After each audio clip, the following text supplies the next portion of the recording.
please infuse my nuts with the power of 1,000 suns? Holy shit, you're real? Let there be thunder and lightning. Acorn shot from the tree of life. Thunder and lightning. High voltage nerves lighting up the night. Mighty balls gifted from Odin's house. Thunder and lightning. Suck 'em!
I'm not like other guys. I can tell that you have played it safe your whole life. So let's get naughty and break a couple rules tonight. Sneak in and move it, no one will ever know.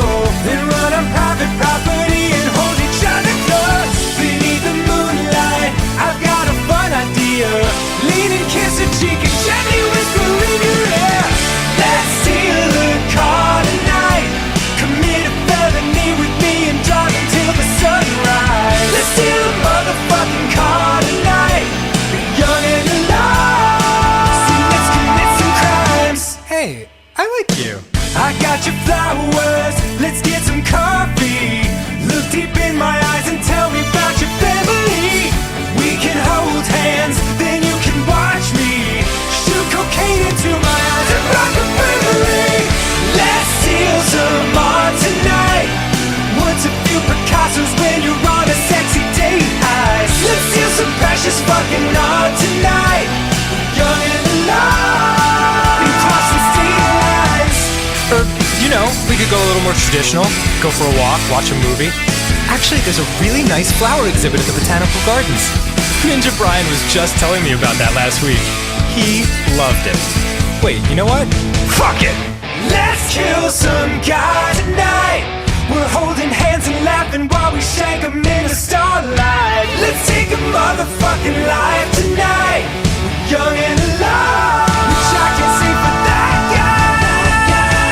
Yeah, let's kill 5 guys tonight. Then share a cherry cola while we blast a savage drive-by. Let's kill 10 guys tonight. You know what? First date, let's pump the brakes on the murders. Let's kill 5 guys tonight. I'll take you back to your place and we'll craft a perfect alibi. Man, we had fun tonight. We're young and alive, and you can call me anytime. Good first date. Want to do it again next week? No? Oh,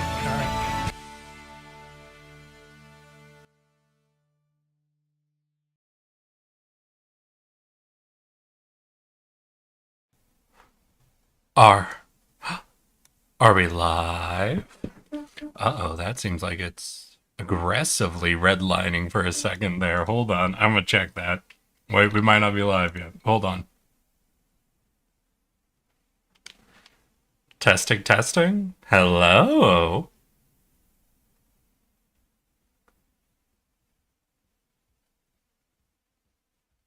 Oh, seems to be fine. Fuck, okay. Yeah, my audio readout's redlining like crazy for me, but I don't know. Just quick listen to stream sounds fine. So I guess with that, yes, we are live. Hello, hello, everybody, and welcome to an exciting Wednesday stream. Yes, it's been a whole week since the last time I streamed, but I am officially done with my seasonal job being a scare actor at Knott's Berry Farm. Yes, y'all finally get to know exactly what I was up to. Ah, man, finished it off. The last weekend was a little crazy because, as I talked about last time, the whole time I was working there, I was working in one part of the maze, just like one room of the maze, with another scare actor. But the very last weekend I was there, so the last 3 days, I was solo in the room. So I had to make like a 12-foot route of a scare maze feel somewhat filled out and do like, I was running back and forth. I fucking gassed myself. Oh my god. But today we are going to be checking out a brand new entry into the infinitely growing world of roguelike deck builders with a brand new game called Deck-Tamer. This one based around collecting, gathering, and mutating wild creatures that you find in your inevitable quest to go and kill an elder god. But before we hop into all of that, I have a simple question for all of y'all. How have your weeks been? How are your weeks shaping up? to be. And most importantly, how have you all been? Hi, everybody. Sorry, I'm kind of giddy. I'm happy to be streaming. I can't go a whole week, like week to week, not streaming. It makes me feel all sad and non-productive, and now y'all are back. I gotta say hi to all of you, and I'm excited. I'm definitely gonna stream this weekend. First weekend without work. I'm definitely gonna stream this weekend, y'all. I deserve you guys. I owe you guys so much fucking shit. Man, I'm hyped for Saturday. What is this Saturday? I feel like I should know what this Saturday. Hey, thank you for welcoming me back, Ultima. I really appreciate that. Hi, Clizzard. Strange, it's giving me stuff as if I'm in a VOD, but the number keeps going up, so I guess we're live. We are live. It depends on how you clicked into it, crazy. Because the way I do like to watch a lot of the streamers that I watch is I go, when they go live, then I click into their account, I go to their video, go to recent broadcasts, and anybody that has turned on the setting, I think, for automatic VODing, as they're streaming, they actually create a live broadcast VOD, essentially, where you're able to click in and you can go live with them, but you can pause it, rewind it, and other shit. So maybe depending on how you got here, you might be just in that, because I do run that auto system. Ooh, my weekend went crazy. I had a great time at a con. Hell yeah, Ultima. Which con you go to and what got up to? That was so fucking crazy. Yeah, I felt that kind of stuff when I used to volunteer for that kind of thing. Yeah, I guess it just sort of happens. But ultimately, it was an exhausting time working there, but it was kind of fun. I have to admit it. It was kind of fun going into a place and doing it. I remember the funniest part was there was one point where I was in like the rest space. Like you're in the maze for an hour working, and then you're off for an hour. Then you go back in for an hour, then you're off for an hour. It's kind of like your working day schedule to keep you fucking rotating in and out so you don't fucking over-zoot yourself, you know? And it was funny because there was one point where I was like in the rest area, and there was a bunch of people back there, you know, recovering from all of us working the maze. And then one of them started walking around. Then all of a sudden he holds up both of his hands like finger guns, but pointed straight up, and he just goes, "Whoa." And then someone else stood out of their chair and pointed two finger guns at him and said, "Whoa." And the guy lowered his finger guns and that person said, "Whoa." And just like 6 to a dozen people started yelling, "Whoa," pointing finger guns at each other. And as they're all doing this, just yelling, "Whoa, whoa, whoa," and all just threatening each other with finger guns, I'm just looking at this. And it all came back to me, as in that exact fucking moment I'm watching a bunch of goddamn working adults doing this. I'm like, fucking theater. I'm sorry, I've spent the last 6 years of my professional life working in quality assurance at tech companies. And I am fucking a decade removed from my time being like in theater in high school with a bunch of theater kids. But it was within a second of watching this start to happen. I'm like, oh, I know what's happening here. I'm off stage with a bunch of fucking theater kids right now. And it probably happened another 6 or so times over the course of the weekend. And it was just funny how the moment I saw one interaction between everyone backstage, that it suddenly clicked in my head that I'm working with nothing but theater kids. Oh fucking god!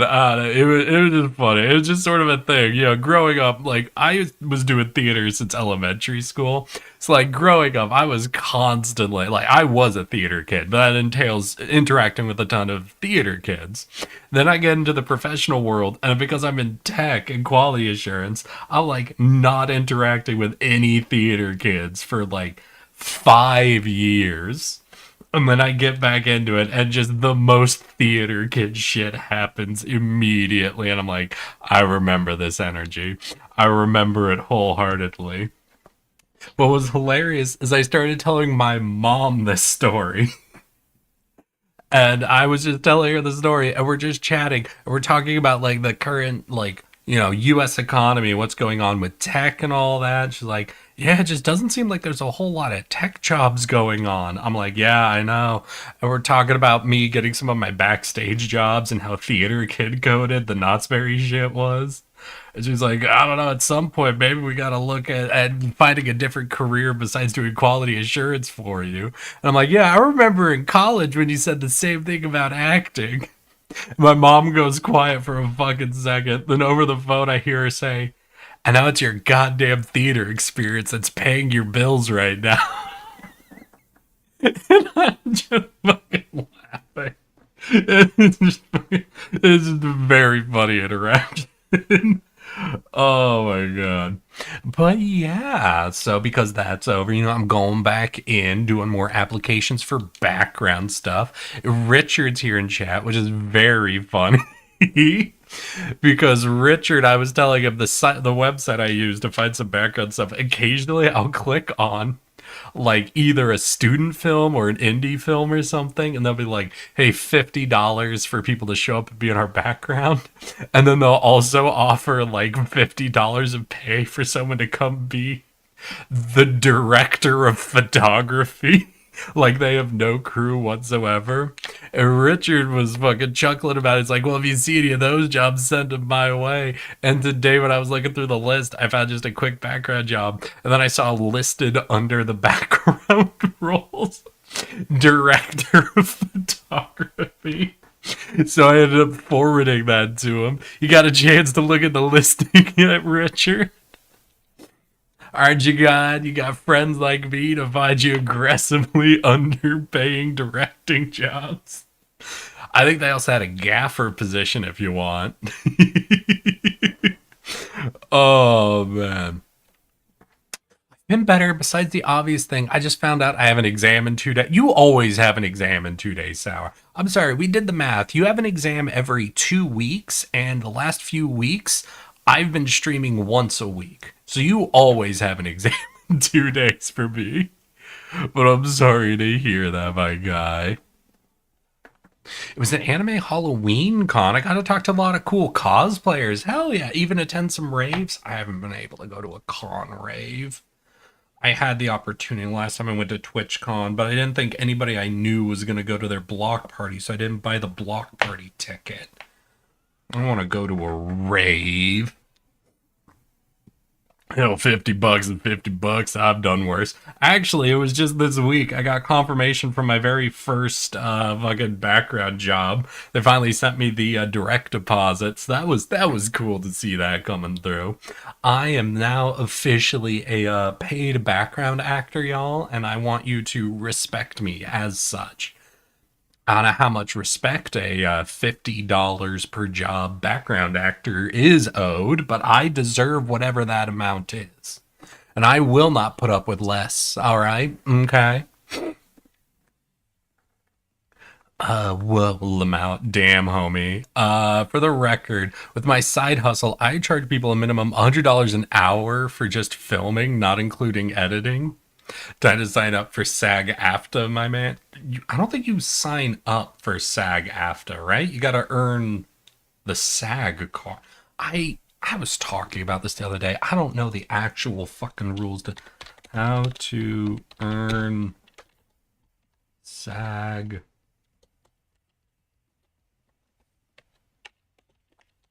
Right? Because their union comes with a fucking card. Let's see, you can earn a SAG-AFTRA card for being hired for a principal role on a union project, working 3 days as a background actor for a production that offers vouchers, or by being a paid-up member of an affiliated union for at least 1 year and working as a principal.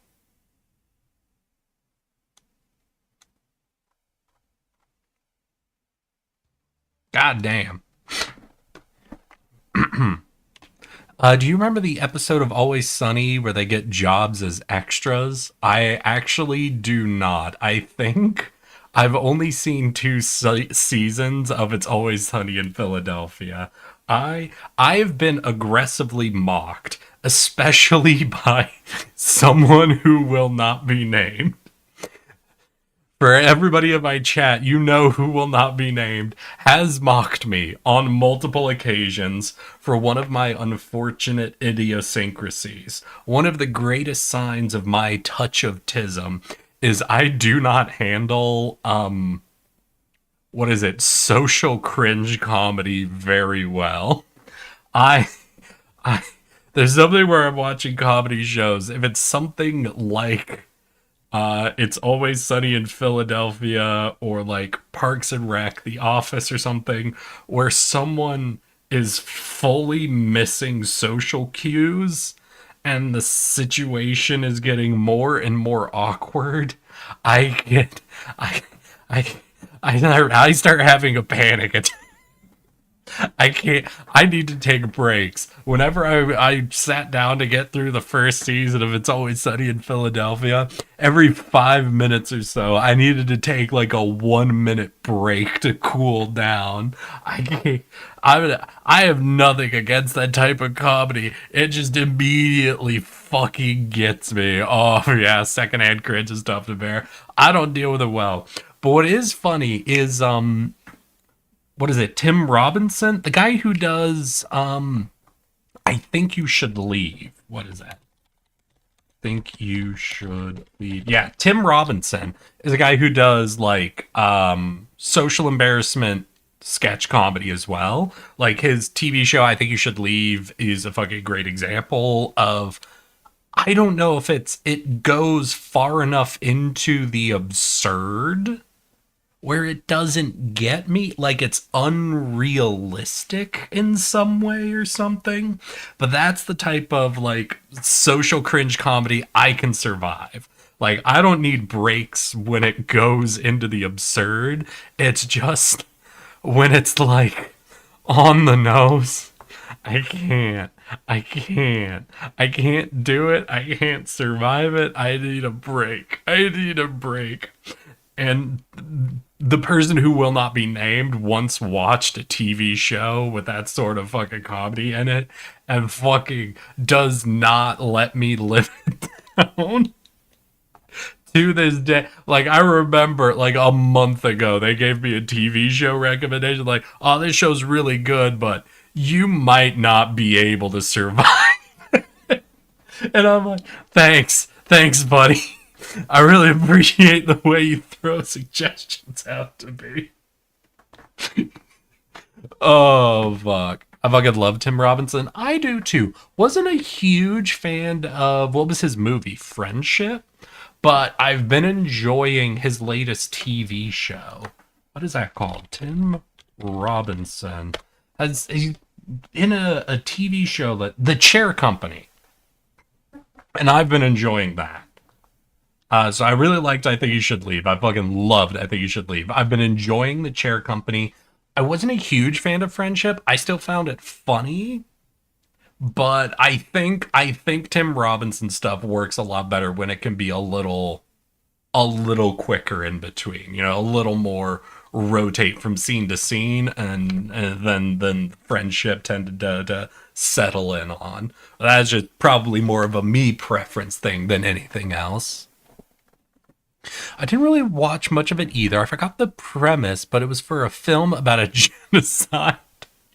And they kept trying to ad-lib being zombie. That does sound like Always Sunny. That does sound very Always Sunny to me.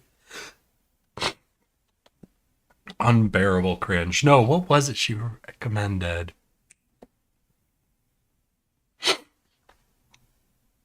Shoot. It wasn't...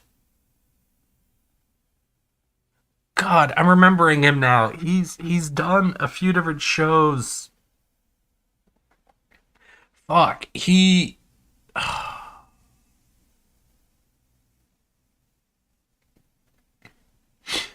Fuck, the TV show, like, the premise is about a guy, like, recreating scenes to let people play act through things they want to do? It's not called The Rehearsal, is it? It is The Rehearsal. Okay, yeah. No, they recommended I watch The Rehearsal, and And I got through season 1. I got into season 2, and then I ended up not finishing it. I think I ended up just getting sick or something, and I haven't gotten back into the show. Yeah, but who's the guy who does the rehearsal?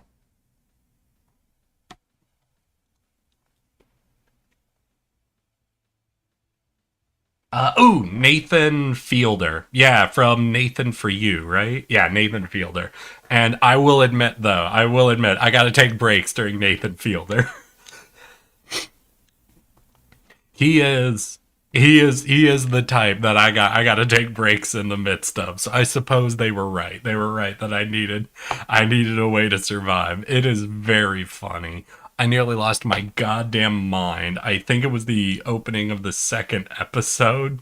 It's just the sequence of him having a crew steal a baby out of a house, and I'm losing my mind during it. That was the funniest fucking cold open I've seen in a long time. Fun shows from that guy for sure, absolutely. But he's hard for me to survive, 100%.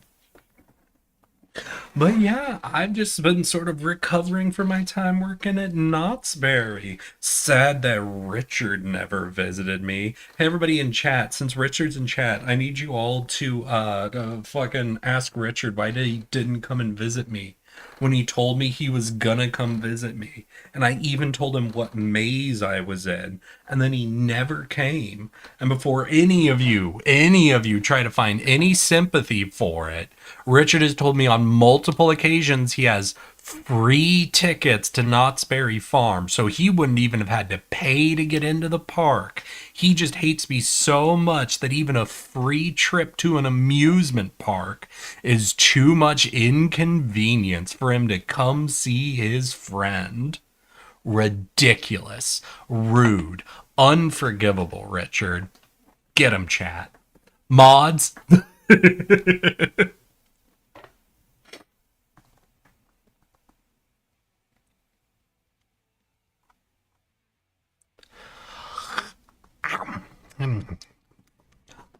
But yeah, so I found a new game. I recently got through shaking my head. Fucking get him. So I have been thrashing around since I finally got done with my seasonal work, and I've been trying out a few games. One that I'm not going to be streaming because I'm just like enjoying it, and I've already seen too much content on it, is I recently got into, what is it, Dispatch? For those fucking who get the recommendations on YouTube probably ceasingly.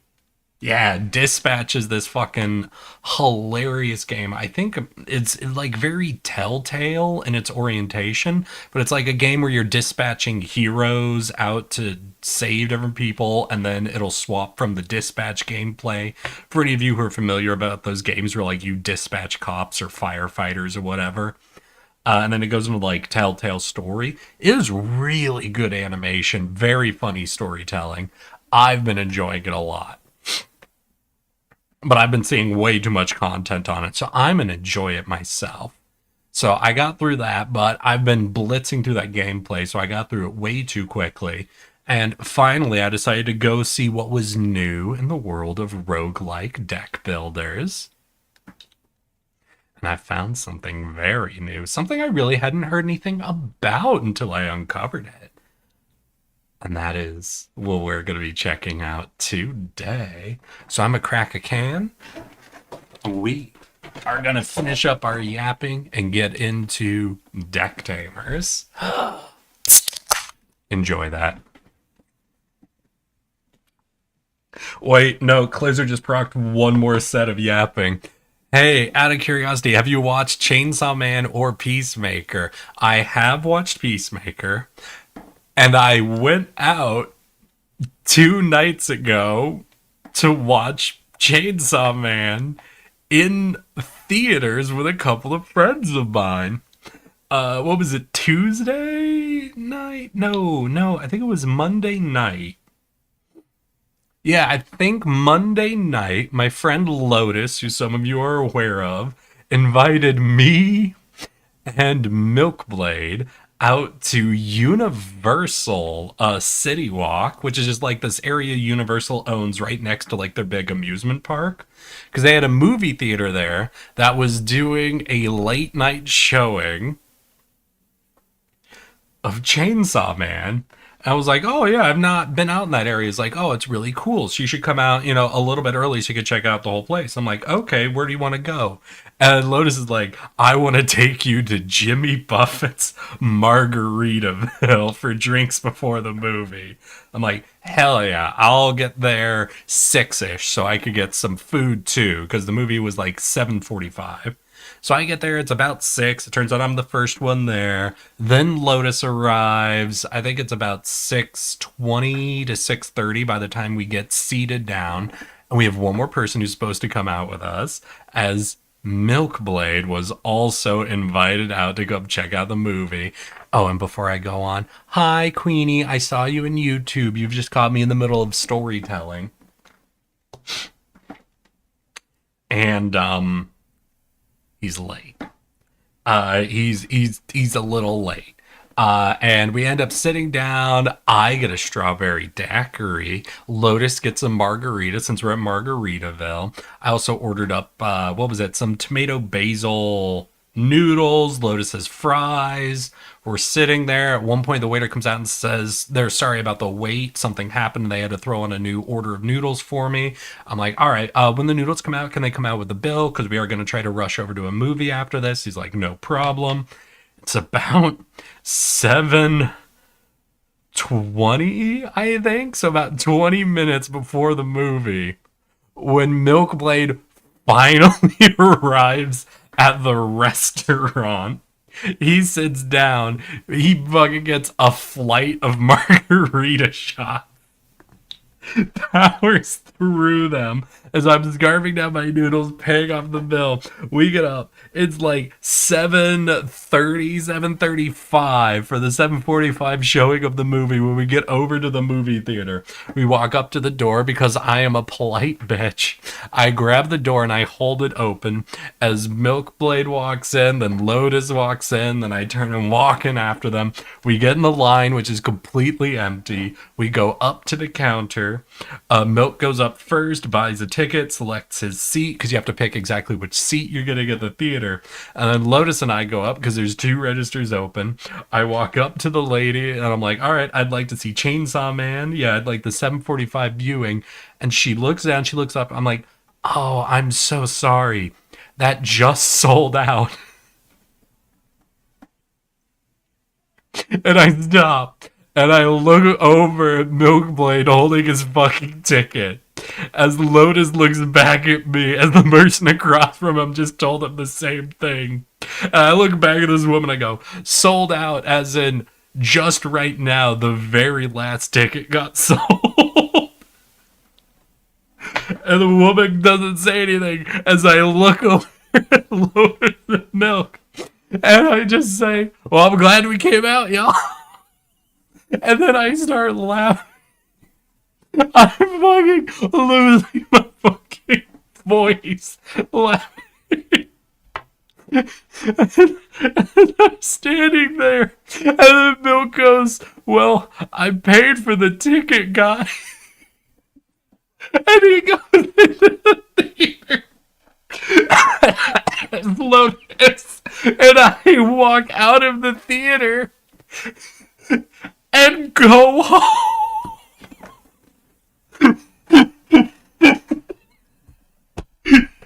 And I'm fucking laughing the whole time we're leaving. And Lotus is silent next to me. And I can't breathe. I start crying to a point.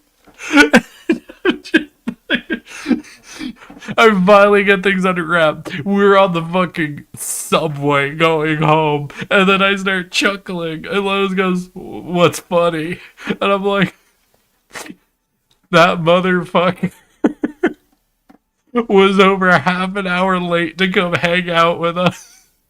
And was the only one who got a ticket. And I start laughing the rest of the way on my way home. Oh my god, it was the funniest. It was the funniest fucking thing. Holy shit. Oh my god. Oh. So to answer your question, Clizzard, I actually haven't seen the Chainsaw Man movie yet.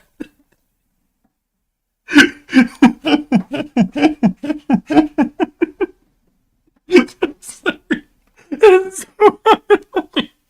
It's so stupid. It's so funny. This is how I was. My one concern is I'm really concerned because for me it was setting up a joke. I really hope the ticket lady, like that poor service worker, didn't think I was mad. Because that's the one thing where, like, I thought it was the funniest shit in the world that we came and Milk walked up first and bought the literal last ticket. And they would have told him, all right, there's only one seat available, so just click that spot and we'll get your ticket for you. And that motherfucker didn't say anything. I just love it. God. They'll ask for a ticket. And I'm like, wait, so the last ticket was sold literally 5 seconds ago. I can't breathe. I can't fucking breathe. Oh fuck. So yeah, Clizzard, no, I haven't seen Chainsaw Man yet. Oh man, I just saw the movie Monday night too, but I went solo. Apparently, that's that's what you got to do to see it. Oh fuck. Oh man, wait, Milk bought the last ticket? Yeah, crazy. He bought the last ticket in front of us, got told by the ticket person there was only one seat left, stood to the side and watched us walk. watched us walk up to the counter and just walk.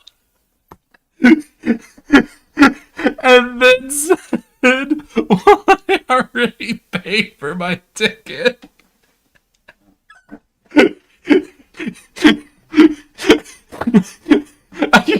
I don't know why this fucking breaks me every time. Oh god. No, this is how I was. This is how I was the whole fucking way. 20 minutes on the train home and I'm laughing the whole fucking time. Oh my god. Oh man. That is funny. Thank you, Crazy. I appreciate it. Lotus wasn't laughing. So I'm glad to have someone back me up that that's the funniest fucking thing that's ever happened. Someone deadass busted to mock him. Jesus fucking Christ. No, I remember when I was invited out in the chat, so it was like, oh damn, we're gonna go bark at women? And that stun locked me when I read the text message the first time. And I'm just like, what? When I got there in person, I'm like, what the fuck was that text about? They're like, oh wait, you haven't heard that people in the audience have been literally barking at Makima? I'm like, okay, that makes a lot more sense. I didn't like being cold texted if I wanted to come out and bark at women. It was not the invite I was expecting that evening. Oh man. Yeah, so I think I'm just gonna have to pirate it essentially at some point. Because it's not like I'm gonna go out to a movie theater again. That shit, they're gonna tell me to leave if I go again. Oh fuck! But no, that was my Monday night, and it was hilarious. Honestly, you're the most cheerful person I know. Hi, Queenie. I don't know. Crazy said it was funny. And it wasn't like I paid for a ticket and it was told I was out the cash. And it wasn't like I was the only one in the group that didn't get to go. Only one of us got to see it. And it was the one who came so late. Right. Just in time to power down a flight of drinks And because my dumbass held the door open, because I was at the front of the group, and I get there, I'm like, oh, I'm a nice person, I'll hold the door open for my friend.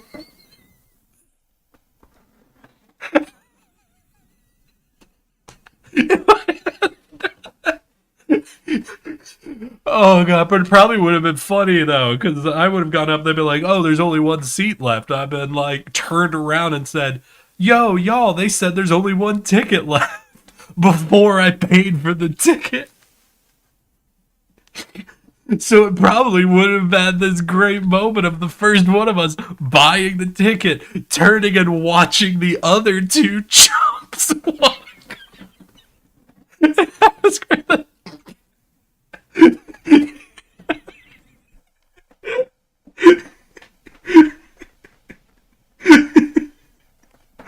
I don't know why. Stop.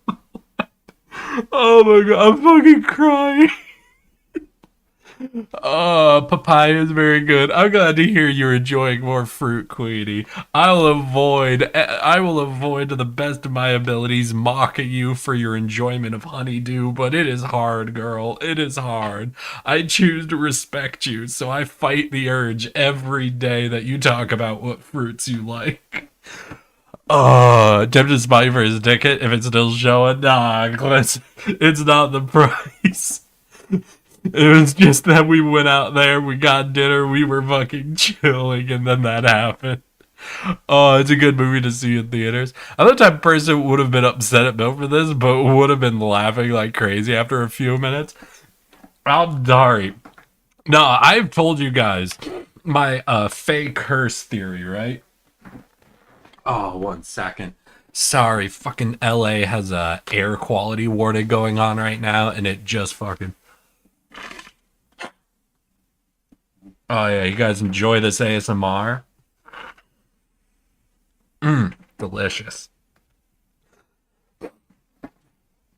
Where I believe I have a fey trickster who has cursed me. And the curse involves nothing truly horrid will ever happen to me. Like, no thing is going to kill me, but exclusively so this trickster can keep fucking with me. There are too many moments in my life where just something has happened that has been, you know, bad, like the movie I wanted to see getting sold out, but being in just such funny coincidence situation that I'm always just primed to fucking lose my shit over it and just fucking laugh almost immediately. This shit has happened too much in my life for me to not immediately. And that's probably why my instinct was to ask the woman right away, wait, did the last ticket just sell 3 seconds ago? As I'm side-eyeing my friend who didn't want to say anything. Oh god. But hey, I gotta have a good dinner at Jimmy Buffett's Margaritaville, and had one of the longest laughing sessions I've had probably this year. So that's, you know, ultimately for me, the whole night was a win.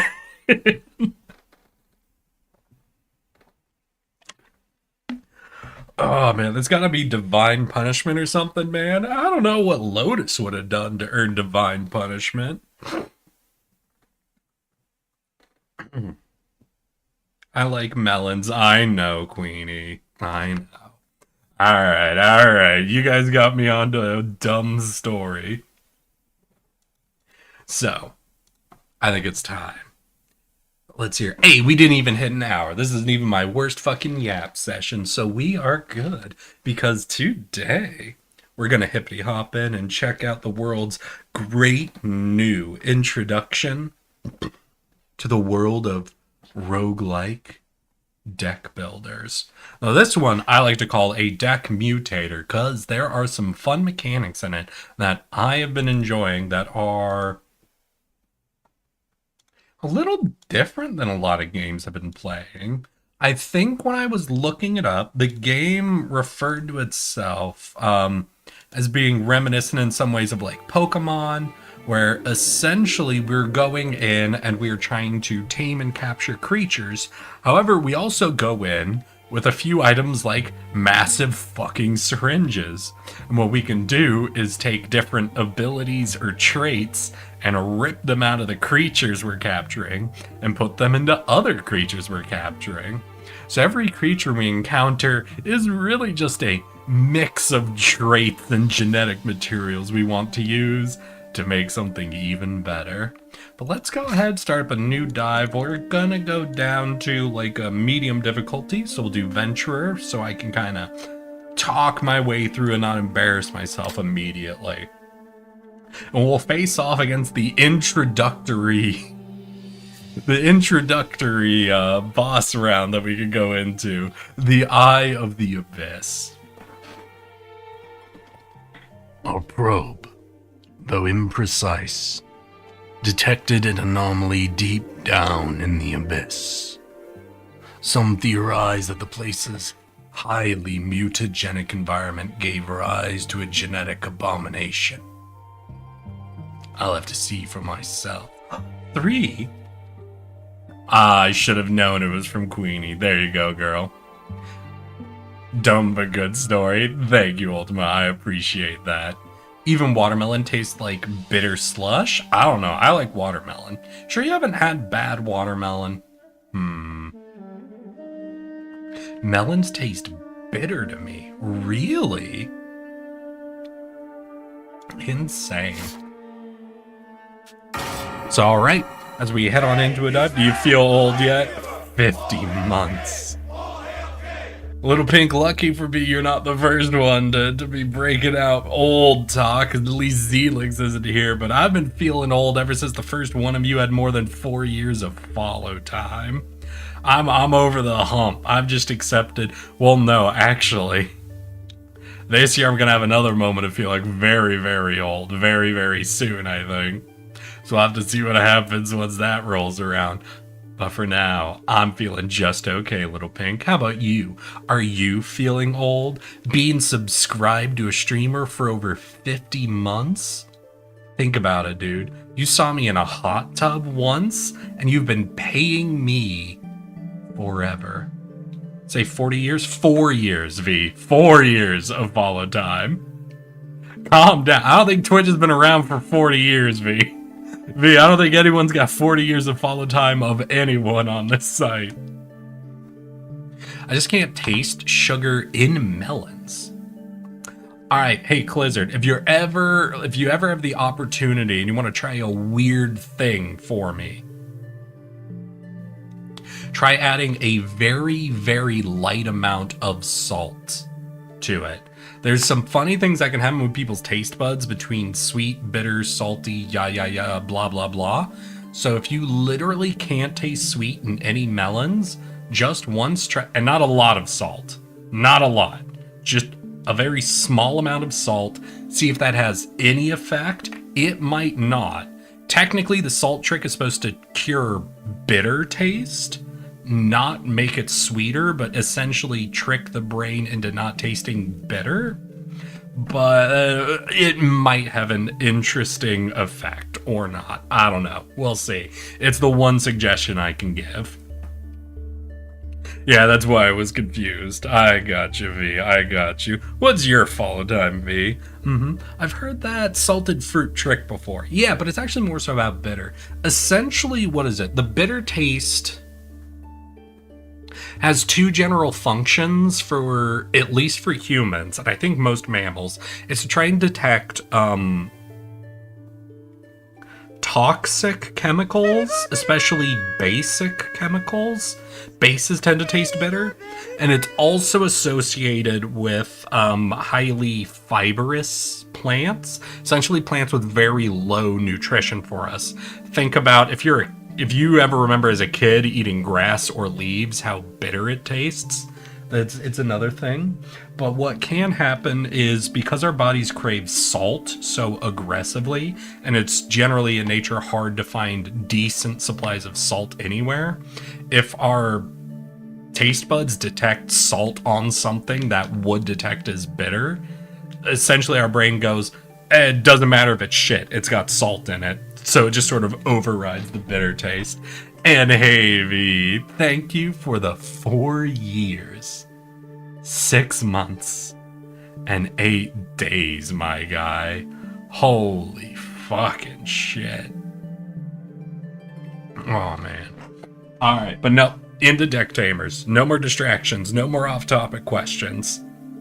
Welcome to Deck Tamers. We get in, we get 2 choices. First, we get a special creature. Think of this like our Pikachu, just someone with some extra abilities on them who joins our team. Then we'll pick what basically our default starting group of monsters is.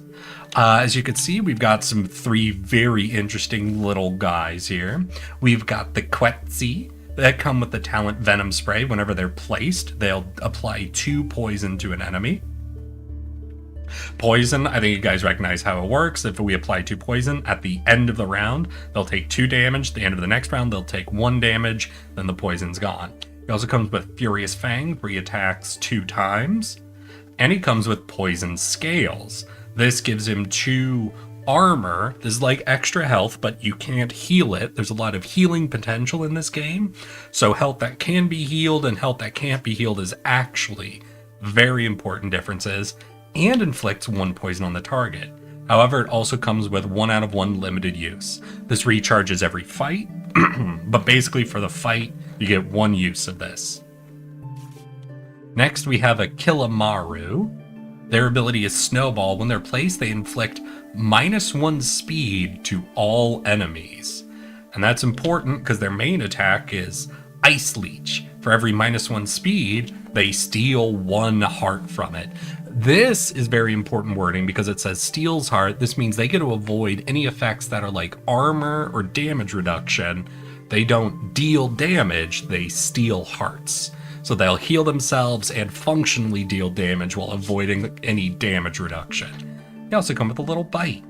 And finally, we have Shellcat, which Queenie noticed immediately.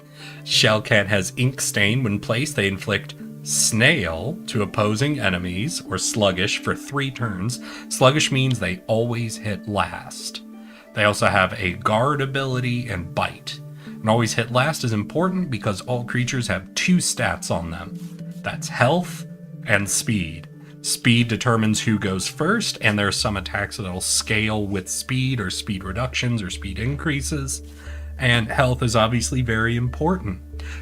Damage is dealt basically permanently. Like, there's a lot of healing in the game, but if someone loses life, they've lost that life until you heal them. In between fights or anything like that, won't heal. There are some events that will heal, but functionally damage is dealt and healed, but there's no passive thing that's happening.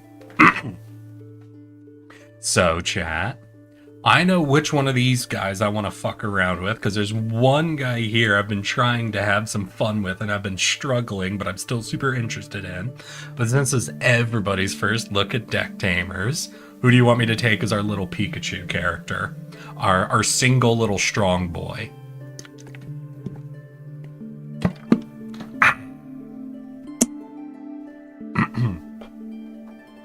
Do we want the Quetzal, the Kilamaru, or Shellcat?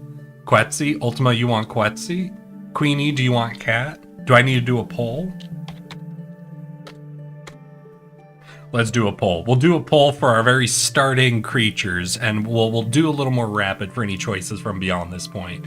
But for these first 2 choices, let's see, our starter is Quetzal.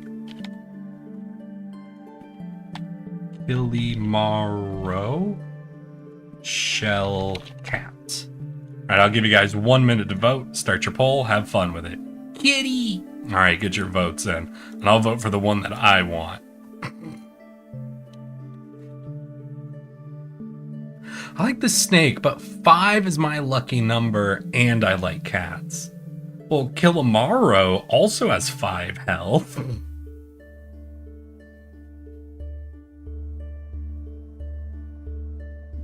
Alright, y'all, 30 seconds left to get your vote in, and we'll have 1 more selection to take. So even if you don't win this one, no, you'll have 1 more choice to go. Remember, if you tie it, you just hand the choice over to me. It's ugly. I'm sorry. You think Killimaro is ugly? Rude. Very rude, Queenie. This is the guy I've been wanting to do a build for the longest time. I've taken a few runs at it. I haven't really nailed it before, but he's very interesting. Essentially, there's another creature in this game, and it looks like we'll be taking Shellcat. But there's another creature in this game that's got an ability that's like called Evasive or Ambusher or something like that, where essentially you can retreat them from the field for free, which is fun for the Killimaru, because you can place him and retreat him for free. And then there's another effect that you can get, another talent, that whenever your creature enters or leaves, you draw a card. So it's the idea of being able, if you get like 2 Killimarus in your deck, of being able to rotate both of them and just stack infinite slow on the enemy, which I find amazingly funny. But we'll grab Shellcat. So Shellcat's our starting Goral guy critter, our inky Shellcat. Alright, we got one more choice. Now this is basically our roster. Essentially, whichever creature we pick, I think we get 4 copies of. So we have the Bell Rat. Whenever they're placed, they'll automatically come in with 1 armor. They have Hammertail and Bell Gong. Then we have Skull Crab. No talent on Skull Crab, but as you can see, more speed and health than the Bell Rat. And they come with a lot more attack options, including Left Claw, which will automatically attack the leftmost enemy, and Right Claw, which will target the rightmost enemy, meaning they have the most choice in who they can hit. And finally, the Amethyst Ant. The Amethyst Ant come with the Sleep Sucker talent. They regain 2 health whenever dealing damage to a sleeping creature. They have a bite, and they have a Trank Bite.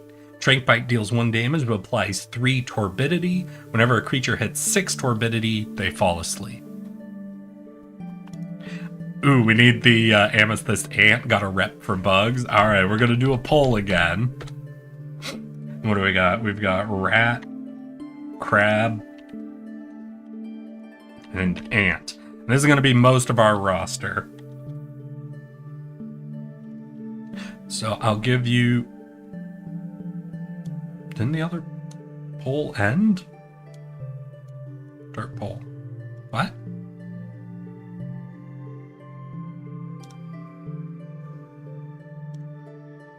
Oh, critter never... Oh, you already got it. Rat, Crab, Ant. Damn, who beat me here? Ultima. Alright, 30 seconds left, y'all. Get your votes in. You want us to have a bunch of rats, a bunch of crabs, or a bunch of ants? And then this is also important depending on a bonus we get, because as we go through the run, there's the potential for us to find an item called the Golden Scarab. When we get the Golden Scarab, that'll evolve one of our starters. And the evolutions of these starting weak boys are kind of insane. But it looks like we're taking ants. So we have started off with a cat leading a bunch of ants. So we have 4 amethyst ants, we have 1 shell cat. And then in our inventory, we start with 3 empty syringes, 3 food items, and 2 medicine items. Like I've said, healing is very important in this game, and alongside with that are diets. A lot of creatures have food preferences. There are 3 foods in this game: meat, berry, and fish. And as you can see though, our ants and our cats like all 3 types of food. Not all creatures do though. If you feed a creature a food it likes, it'll heal 3 health. If it's not a food it likes, it'll only be 2 health. That's only the second most important thing you do with food. The other thing is taming creatures. And if you use a food that a creature likes, you have massively increased chances of being able to tame it. So starting our adventure, we've got 2 groups we could try to fight. Within each group, there'll be 3 unique creatures. You can see we've got Candy Ram, Feather Mole, and Loomy. And over here, we've got Silk Beetle, a Candy Ram, and a Furball. Now, like I've said, this game is all about capturing for traits and abilities you want. So whenever you roll in, the first thing you want to do is start looking at what attacks people have, what their base stats are, whether they'd be a good thing to put talents onto, and what talents they have. For example, this Candy Ram has on death restores 2 health to its allies. And Distraction gains 2 armor and gives +1 strength to the ally to its right. But over here, this Candy Ram also has that. But this Feather Mole has on retreat regain 4 HP, bite, electric shock deals vulnerable and slow to the target, 1 health and 1 speed. What is this Lumi doing? And finally, on top of the creatures, every fight has an event reward. For this fight, our event reward is leftovers. Restore 1 health to one of your creatures 5 times. This event reward is a strange mushroom. Give a creature +1 speed and +1 HP, or +3/+3, but with a curse. Now, the truth is, because of our ants all having Sleep Sucker, I'm relatively confident we'll be able to make it out of this fight without dying or taking a ton of damage that we can't heal in the fight. So I think we'll go and fight this group. Unless the on retreat talent is a little interesting. Electric shock is a little interesting. But I think I really like distraction. Hi, Zelix. Welcome, welcome.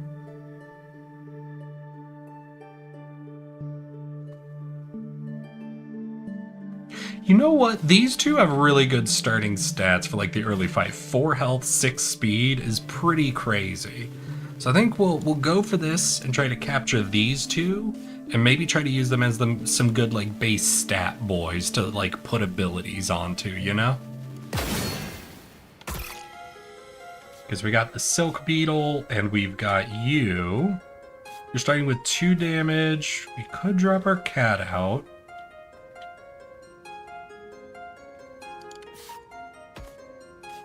In fact, we're going to drop our Shell Cat to ink spray this dude, so for 3 turns he'll always go last. Then we're actually going to retreat our cat. We're going to drop 2 ants. We're going to have each of them do tranks. We'll let him go. Helix! 46 fucking months, dude. Thank you. Alright, so you can see we got them both. We got 3 torpor on both of them, so the next time they're hit for another 3 torpor, they'll go to sleep. So we're just going to go ahead and roll on with that.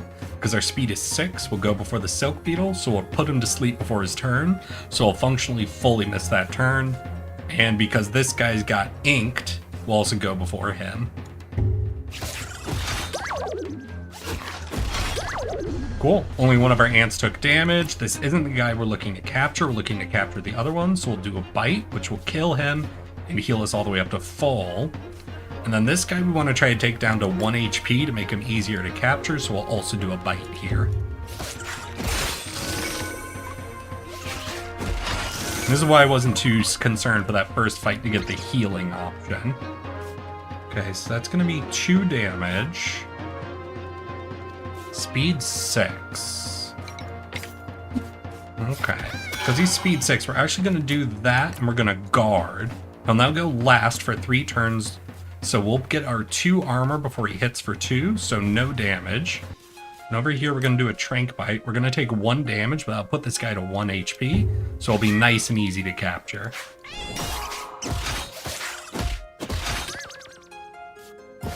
What do you like? You like berries? We've captured a Candy Ram. All right. So we're going to retreat our Shell Cat. You're slow for that many more turns. So double Trank Bite should put him to sleep.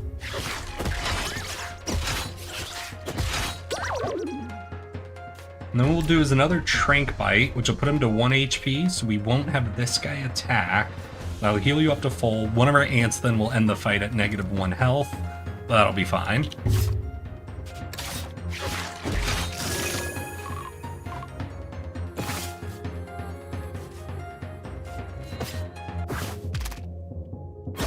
Well, we've captured a Candy Ram and a Furball.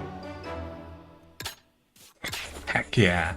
Oh, right, and we get to give some bonus stats to someone. Oh, no. Alright, do you guys want me to give bonus +1 speed, +1 health? Okay, if we give that to one of our 6 speed people, they'll start going crazy. I think the highest speed I've ever seen in the game was on a final boss at 10. So if you want to think of 10 as basically lightning speed, like your fastest speed creatures, getting one of our boys up to 7 would be crazy. But that would be any of our amethyst ants, our candy ram, or our furball. But we could also give it to Shellcat, get them up to 6 HP. What do you guys think?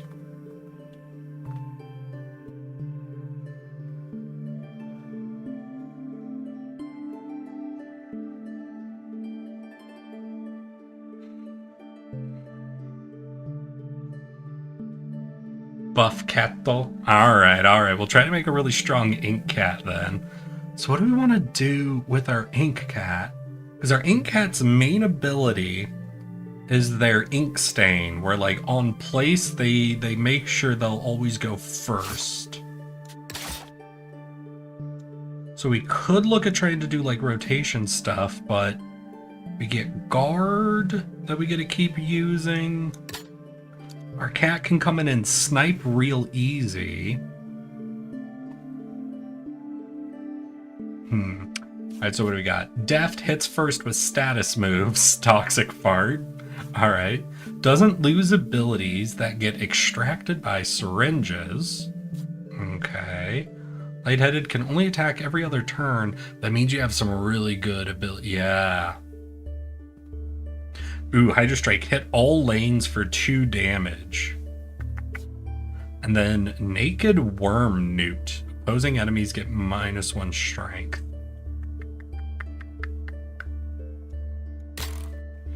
What do we got over here? Monomo, no talents. Poop Taunt. Has 2 armor if the opposing enemy is missing speed. When an ally is placed, gain strength.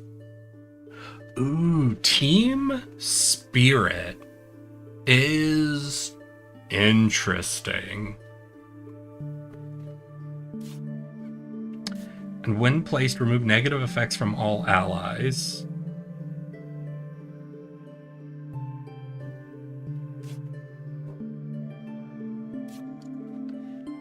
That's interesting. Alright, what are our event rewards? Forgotten Laboratory, give a special item that tames without fail. Item, choose between 3 items twice. I think we'll do this, and the Slusher is going to be our most interesting try to get, especially for Team Spirit, I think. Now, he doesn't have any great attacks on him. Because if we're gaining strength, we either want an attack that hits multiple times, or an attack that hits multiple lanes, and none of these boys are bringing that. There was one over here with Hydro Strike, but obviously then over here we're not getting that ability. We'll go for it. Main guy we want is Slusher, and he has other really good stats here. 6'4" is not a bad stat line. Block, bite, carrying strong punch. None of these other abilities are super interesting. Poop Taunt's a little interesting, gaining speed and strength. But not insanely interesting, honestly.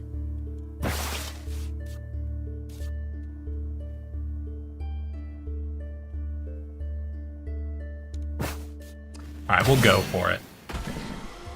Ooh, Slusher's out first, so what do we want to do? First things first, we're going to slow everybody just to guarantee we got speed.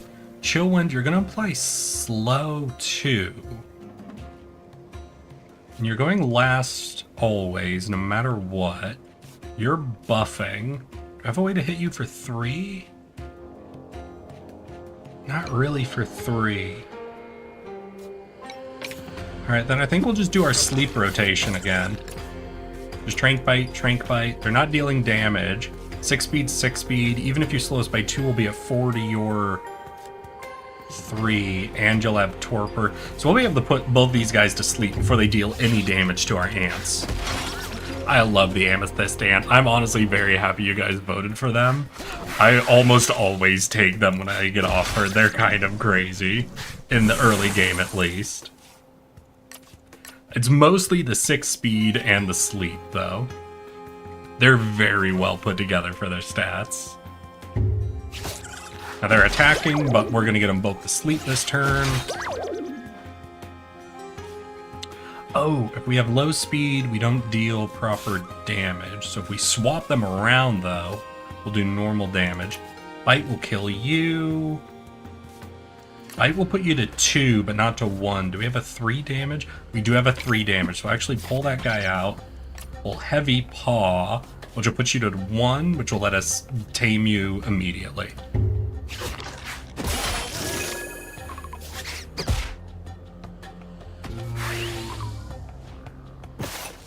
Alright, let's tame that boy. Oh no, do I have no fish? Shit. 63 from fruit, 42 from meat. So because we have 3, I'm actually going to use one of my meat at a 42% first, because even if you fail to tame someone... Eric, my internet just started working again? Hell yeah, Hyperbeam. Welcome back to the internet, my guy. Even if you fail to tame them like we did, you get coaxed, which increases your chances of taming them. So before the berries were like 63, right? Now it's an 85% chance to tame. Fuck. No. I just want Team Spirit.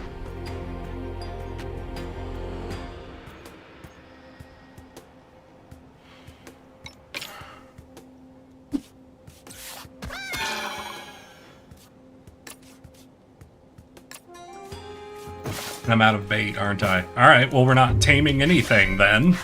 Because we failed a 46%, an 85%, and a 72%.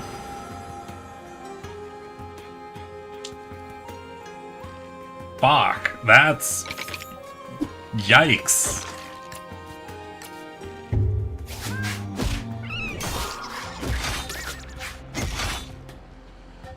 Gonna do, okay, no curing songs. We'll just keep the guard up so we take no damage. We'll keep doing this. We'll just fucking sleep heal off his ass. Doing punch again. We'll keep guarding. Bite. Regain your HP. Basically, Shellcat's job is just stun lock the Hollow Ape.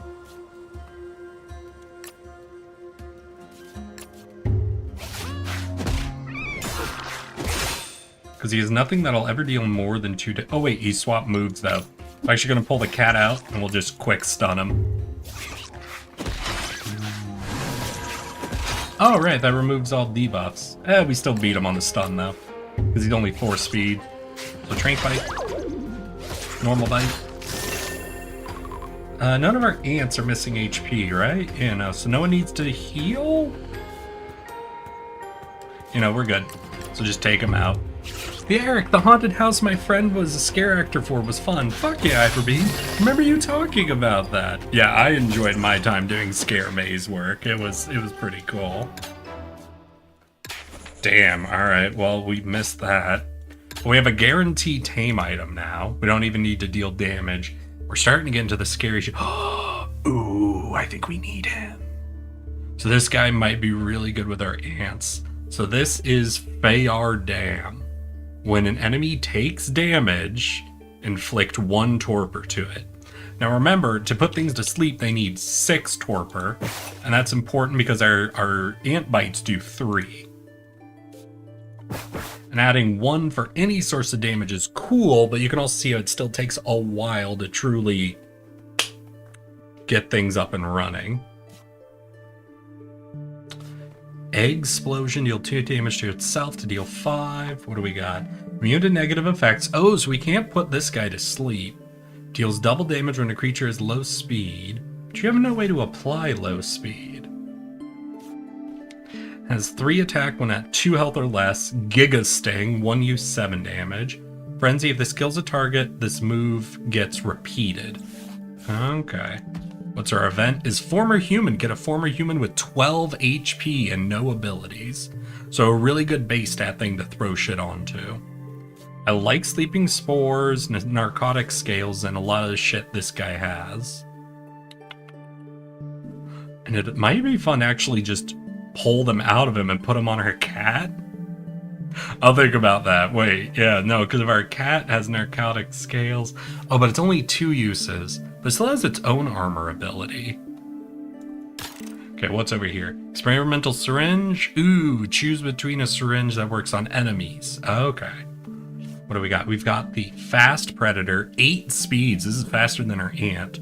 Only 2 damage. Oh, for each speed up, this has it also gains damage. We got Abyssal Great Elk, hits 2 times. A 2 times hit is nice. And the turn, all other creatures fall asleep. We got Hydra Slap, hit all lanes. Jellyman.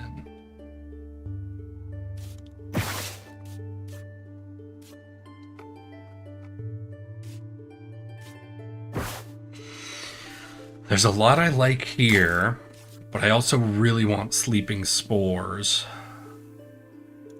What sucks is I like these 2 creatures for their abilities. I like this guy for his talent. I was memeing the whole time, lol. It was very funny. Oh, yeah. They tend to be apparently a lot of theater kids involved in that, so I do imagine that. Now, here's what really sucks. Hits 2 times and hits all lanes would be great with the Sleeping Spores. Alright, I think we're gonna do the... No. We're gonna go for it. Like, the Sleeping Spores are too funny with our existing stuff. It means we're missing out on multi-hit abilities to make better use of Sleeping Spores. We can try to find those later. This is our main threat because he is immune, so we can't put him to sleep. So we need some way to hit him really hard, really quickly. You're also going to buff this guy up to 4 damage. Yeah.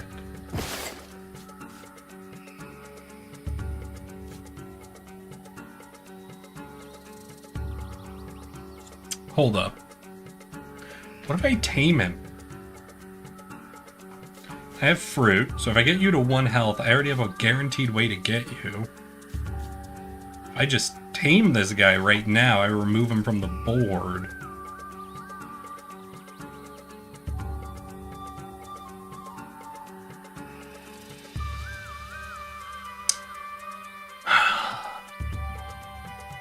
This hyena getting buffed up is terrifying.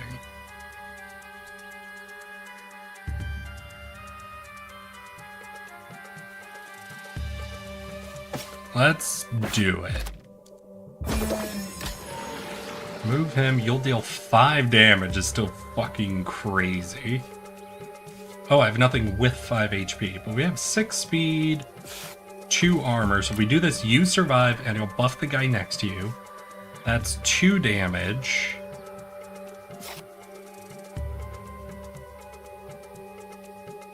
We could go up to 5? Ooh, but we don't want to take him down to 2 damage before he hits, or else he'll gain 3.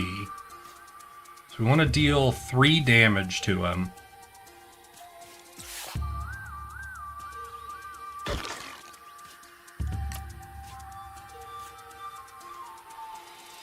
You're dealing 3.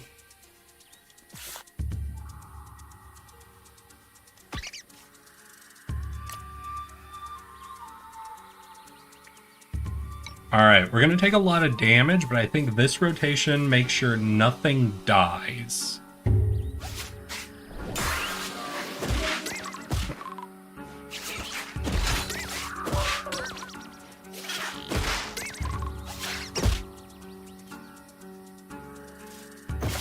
Okay. Now, I could go for an 80%. I think I'm gonna try for it, because I don't have a safe way to deal 1 damage to this guy and survive 3 damage. Come on, 80%. 80%. Fucking hell yeah. Beautiful. Alright. So we need to retreat someone. Oh, God. And you're gonna Giga Sting. Alright, wait. No, we're not actually in danger from the Giga Sting. Because a Trank Bite knocks him out, meaning we're safe. We are in danger from the Explosion, though.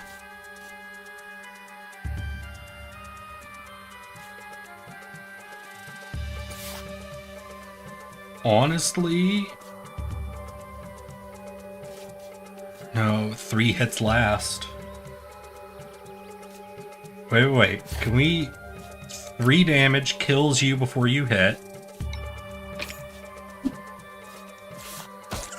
Trank Bite hits before you hit. Puts you to sleep. I think I got it.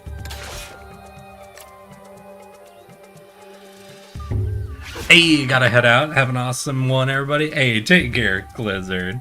There was a couple people acting like Haunted Dolls saying play with us, and I pulled out a deck of Uno. Ooh, you brought props to a haunted house? Alright, homie. Shit, with your extra damage, I can't let you deal damage.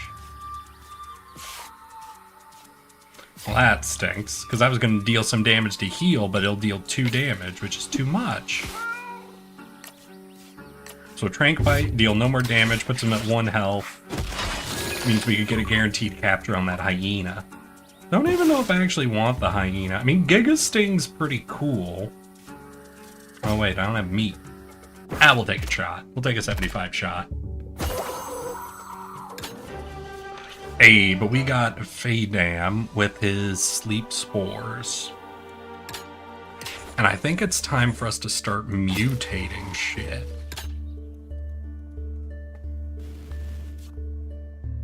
I think it's time we start mutating shit.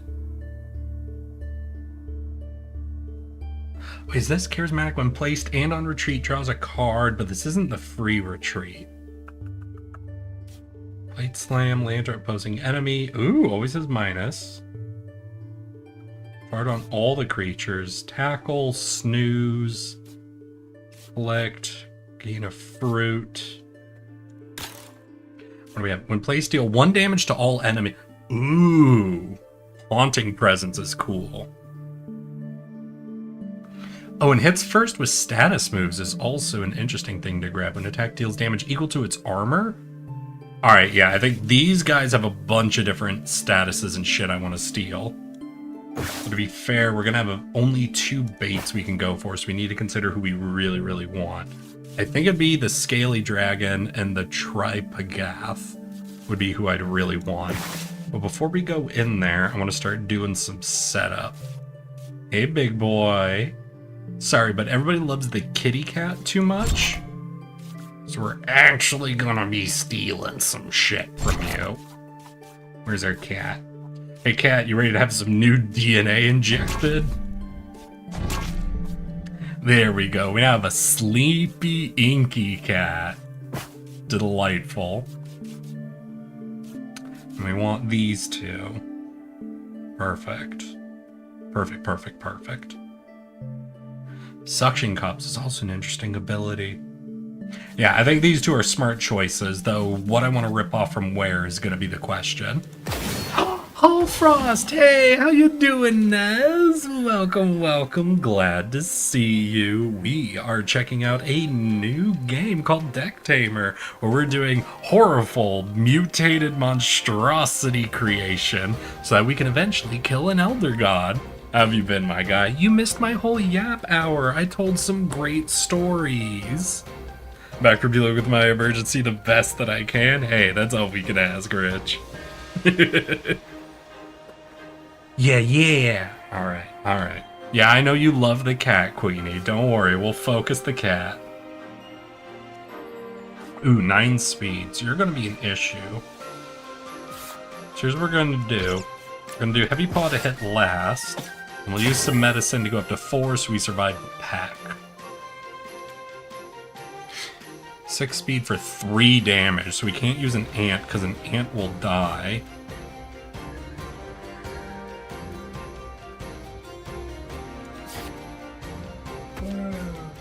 hard glasses. 3 damage will take you down to 2.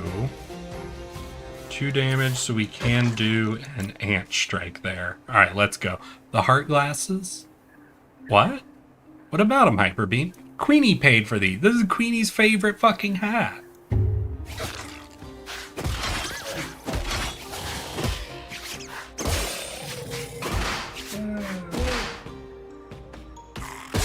Oh!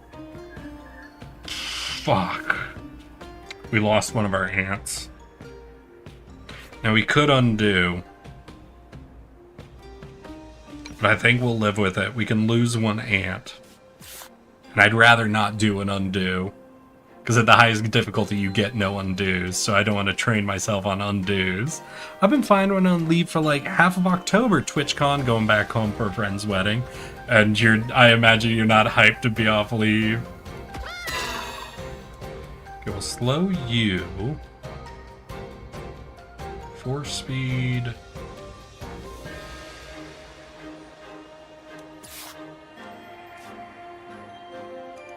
I hope we go first. Someone has to die here. I think. Well, with this, you'll go last, but I don't have a way to hit you for 4 damage to take you out. Yeah, so someone dies here.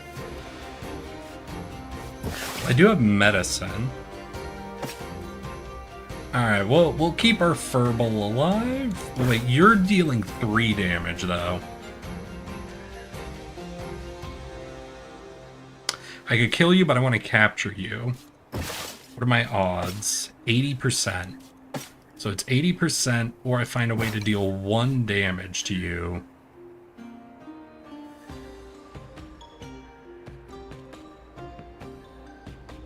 Wait, I don't have to heal you, because we can Pleading Face to make -2 strength, which means that'll be 0 damage.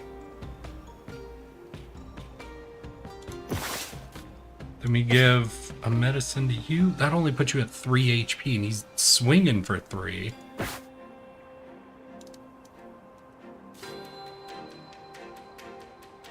You're swinging for 4, so you're even harder to deal with here. We could give up our delicious candy ram.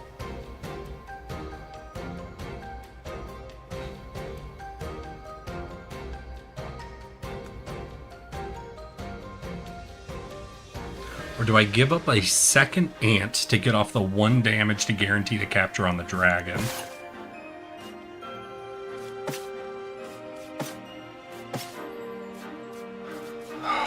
And I have no fish to try and capture this guy, but I really want him.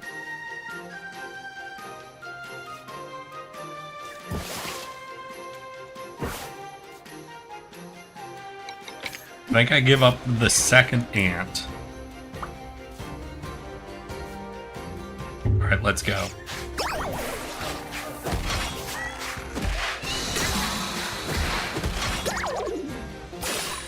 Okay, Scaly Dragon is ready for capture. Oh, fuck.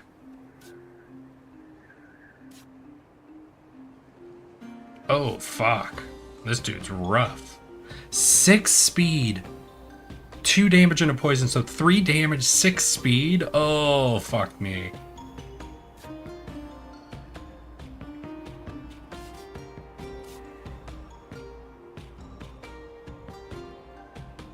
Four damage, 4 speed. Would he kill the cat?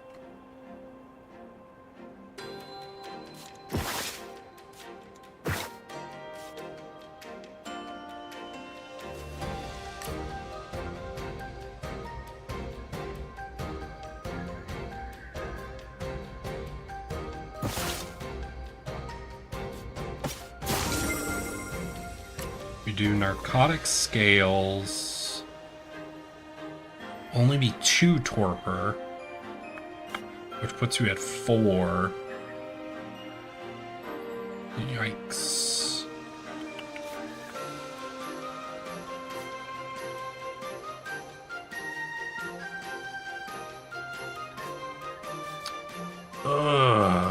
God, they had so much damage coming out from this group.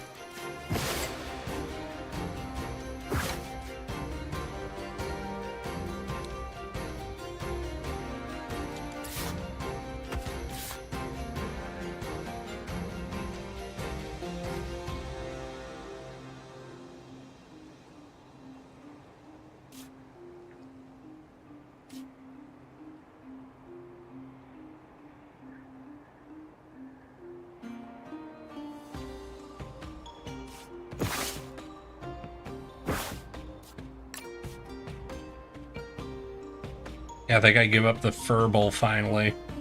Alright, we'll let the Furble die in a trade with this guy. Well, no, I can heal the Furble. Alright.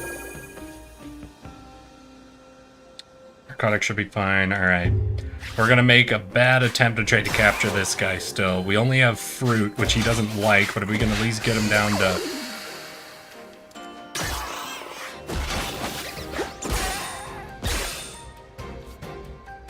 Alright.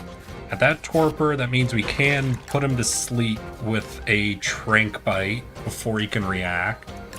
So that'll be 1 damage, puts him down to 5, 3 damage, puts him down to 2. Homeboy's asleep. We can take you out, put you in, and start just kind of tearing through him. And we'll see if we can pull off a capture at 1 HP with the wrong food here. Dear Queenie is a simple girl, true. I mean, it's nice to be back at work, I just don't like being stationed here, understandable Hall. I played this neat board game recently where one player is a ghost who is using surrealist art cards to communicate to other players who their murderer is, where they killed them, and the weapon. Nothing to do with this, but I thought you'd be intrigued. Board games tend to be very intriguing.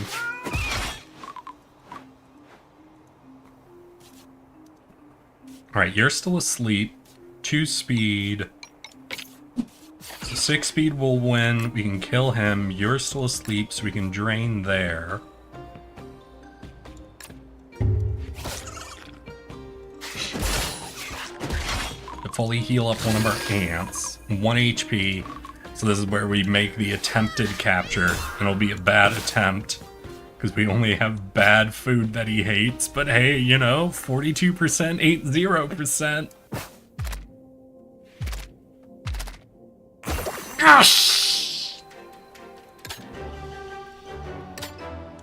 Oh my fucking god. And then, funny enough, we're probably gonna rip that ability right out of him. And I think we'll give it to the kitty cat. And the reason I wanted that ability is on enter it deals damage, and then with sleeping spores, whenever we deal damage, we apply a torpor. So if we can flick our cat, we get to do Ink Stain, Sleeping Spore, Haunting Presence combo, which I think will be very, very fun. If you want a full heal, probably Kitty. You're missing 3, you're missing 3. Yeah, so we'll go with the Kitty. Alright, Aberration's fun. Golden Beetle. We're doing the Golden Beetle. I don't care what else is going on. We're doing the Golden Beetle. We have to evolve our kitty cat. You guys love the kitty cat so much, we have to evolve it. So the Golden Beetle is evolves a creature from your starting deck. So it doesn't even matter. We're going.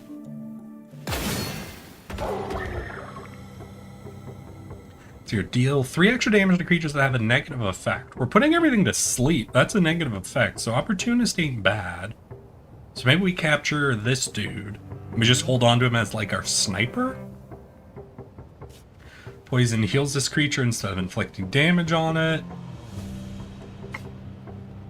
You only do poison, so we're actually going to put this guy who's immune to negative effects against you. Just let him beat the shit out of you. 3 damage. 5 HP. We're gonna body slam. We don't need this guy anymore since he doesn't have his talent, so we'll just let him try to bring you down to capture range. 2 damage is all I'm seeing there.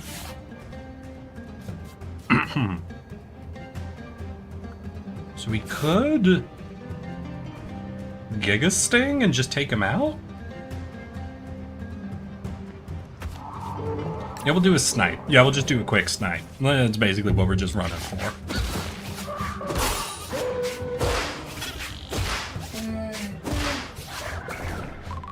Fortitude's good. That's the only move you have, so we can keep you. 7 damage, then falls asleep. Human's the only one who can fucking tank that. So we do human.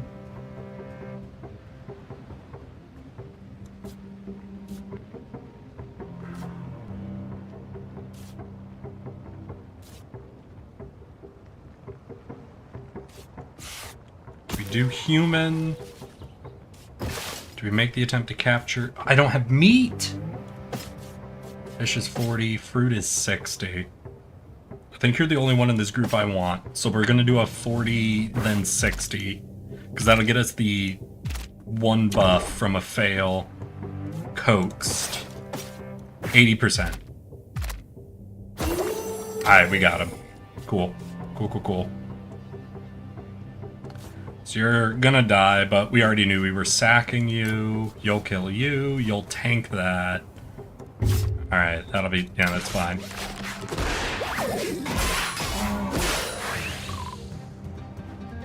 Ooh, wait. Ever-growing. Maybe I should have looked at capturing this guy. That's a crazy good talent.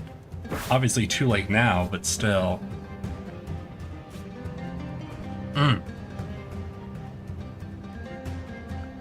So you're 3 damage, so you can take that.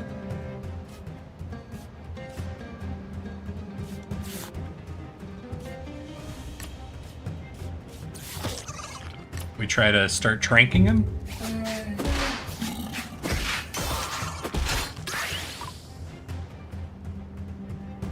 Alright, I think we get who out to put our shell cat in. 3 speed, 6 damage. You come in. You'd be able to, well, you drop in. You make everybody, whoever I choose to go last. You deal 1 damage to everybody applying 1 torpor. So that puts you to 4. And Hypnotic would put him to 6. So we can actually sleep snipe this guy. Still have 6 damage coming out of this guy.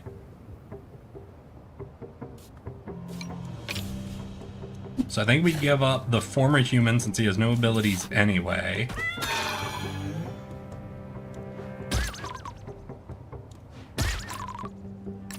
Well, narcotics scale... ooh, wait, you're 6 speed. No, but you're slowed by the ink. So yeah, we'll hit you first. You'll go to sleep. And we just try to chew through both of them. I have no more taming items, right? Yeah, so we're just trying to win. So freaking glad I have Monday and Tuesday off. Hell yeah, my guy. Kitty's so powerful. You don't know yet. You don't know what's about to happen. And that puts this guy at 3 torpor, so if we get our other ant, we'll actually be able to stun snipe him. So he'll go to sleep before he gets his attack off. 4 HP asleep. We can chew through him. Is it easier with this guy? It is easier. I'm gonna get him out since he has higher damage.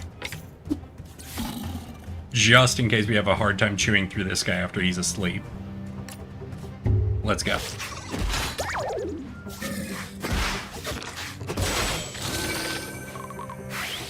Okay, so 2, 3, 2. I think that'll be more than enough. Hell yeah. Unless I can heal this guy in any way. Nah, alright. Again, ever-growing would have been cool to grab, but that's fine. We captured the guy that we're going to use for, like, sniping people who are asleep. And most importantly, we've got the golden beetle. Are you guys ready to watch our fucking cat evolve? 'Cause Shellcat, I choose you. Evolve into... Shh. I've never evolved the Shellcat before. I've done one of the ants, and I'm trying to remember what the other thing I did before. But I've never done the Shellcat, and it's fucking horrible.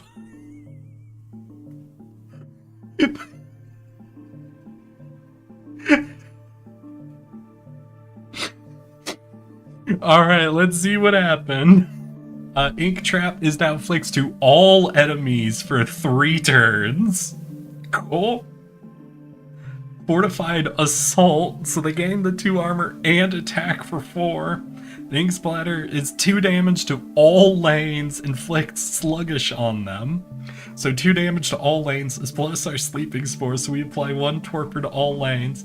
Wait, when we enter, 1 damage to all lanes, everybody gets 1 Torpor. Ink Splatter to all lanes, meaning 2 Torpor, if we want. Oh, that cat's fucked up. Oh man, Tree of Bounce, choose a creature, set their stats to 5 and 5. 2 mutagens. That could be fun.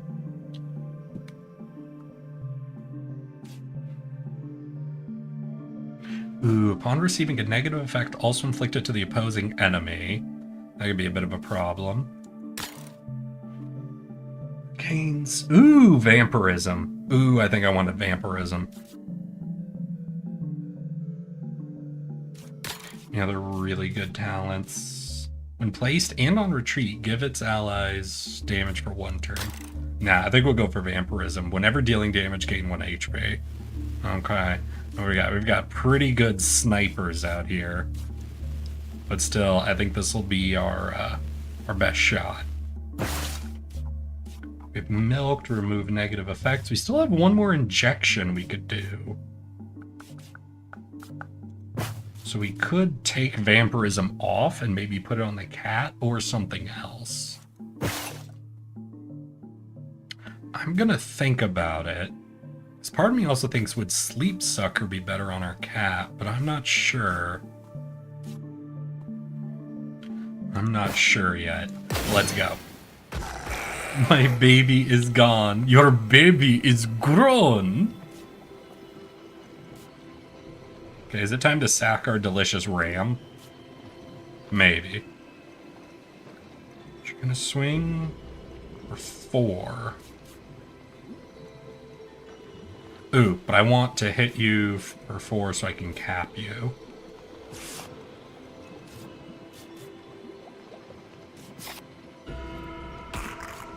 Okay, both of you deal 4 damage. That puts you at 1. That makes you an easy cap. Burning Bite is 4 damage. I could heal this cat. And Giga Sting.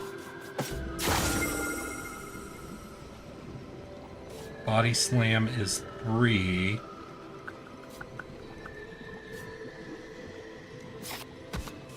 I don't want to give this guy bonus damage with distractions, so we'll just do a meek kick here. And let's go. Okay, gang, I have to film a wedding promo now that I finished my actual job. Hey, dude, go get that gig cash. Have a good photo shoot, my guy.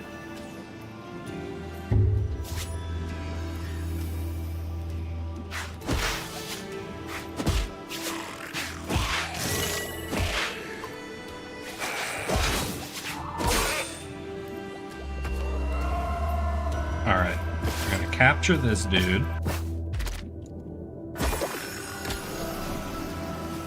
Oh, and you're not hitting for damage, interestingly. You're still trying to body slam.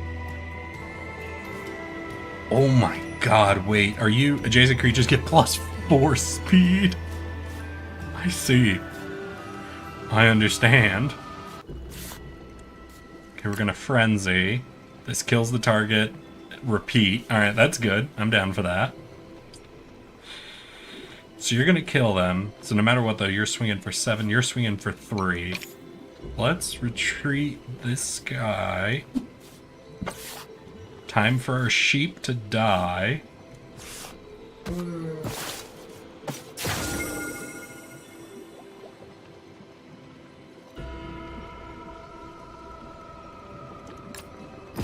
I do have a food. I could hit you. Double stats change of all creatures. No, if I bring that to a boss fight, I feel like he'll just fucking double boss shit, so I don't really want him. We could do the Lightbringer. No, Lightbringer's dead. I think all in all, it doesn't matter then. Wait, who's... Oh, you're not. Okay. Best of luck, Candy Ram.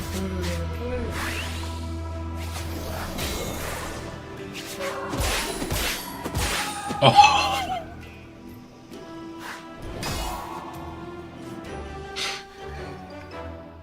You know, that buffed more than I thought. Right, because that's doubles the stats of all enemy, or all creatures, including enemies. Right, I remember that now. I remember that now. I didn't remember that at one point, but I remember that now. God damn.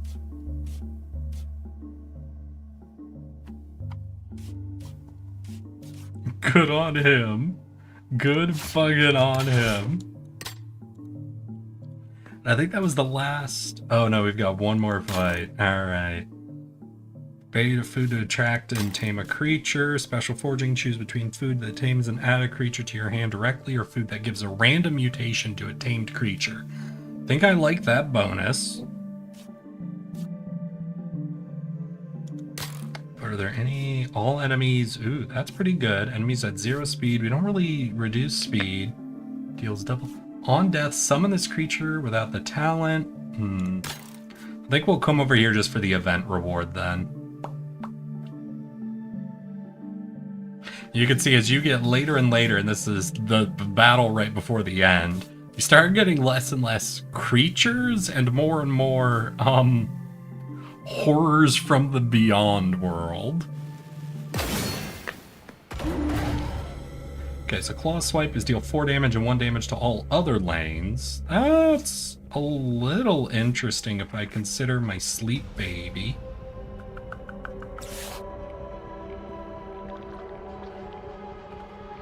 Ooh, all of you have 7 speed. Shit.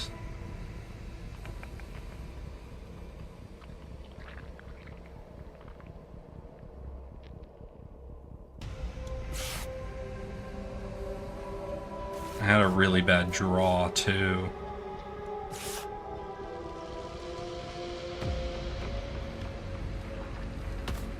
It's time for Candy Ram to die.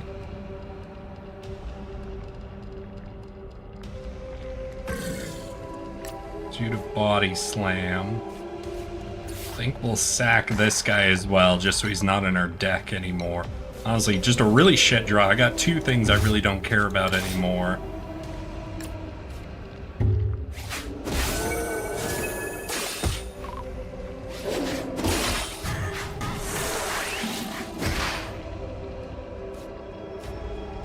Fuck!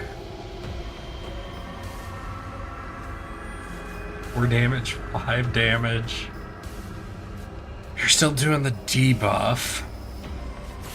You can take 4 damage if I heal you.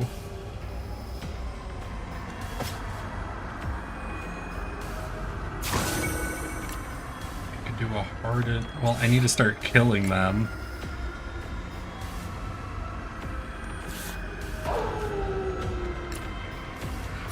We have to sack another ant.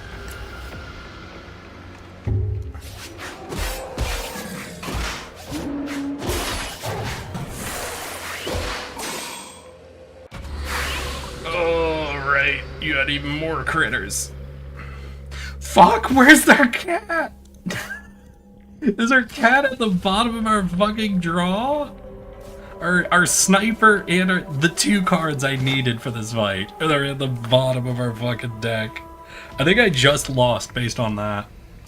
I think I just lost on draw order. I think it's time for our final ant to die.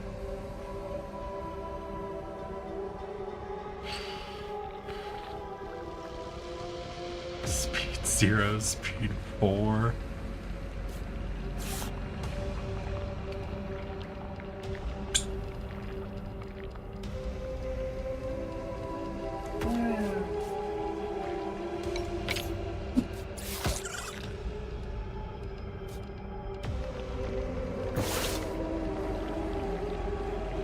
Alright, now we're gonna take 1 attempt here to try to save ourselves a bit. Oh my god. Okay. Okay. Alright. Alright, that changes things a little bit.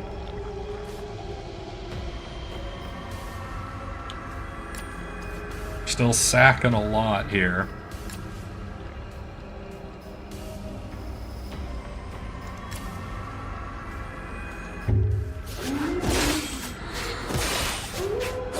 We're narrowing our deck down, essentially. Oh, fuck me. The 5 damage.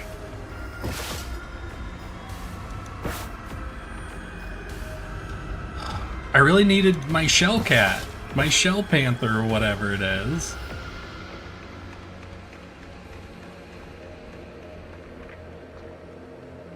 Yeah, if I had drawn Shell Panther literally on any turn, this wouldn't have been a problem. So do I give up my Hyena, or do I give up Nostopera?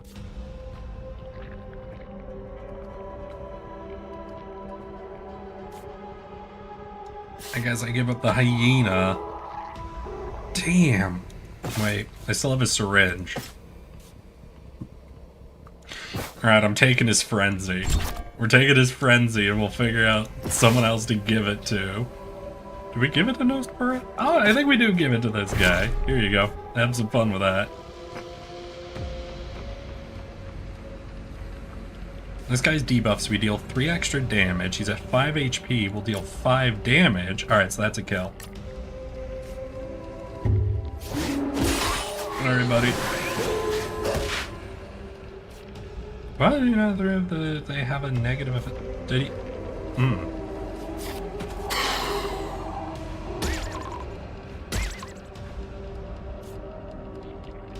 Oh my god, deadly bite. Oh my god, deadly bite. Alright, alright, alright. 7 damage on that.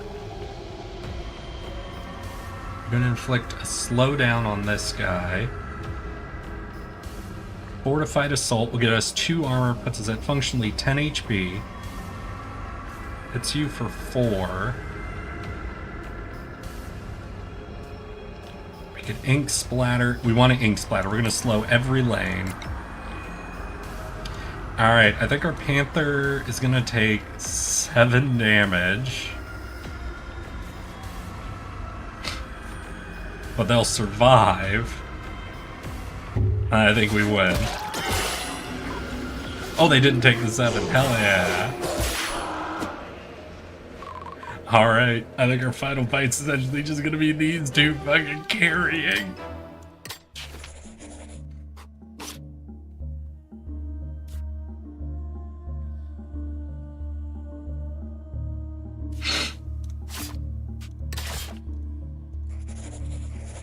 Oh yeah, here it is, the final rest before the final fight, y'all. Okay, are you guys ready to face an unfathomable evil? After taking some rest, I finally understand where I am.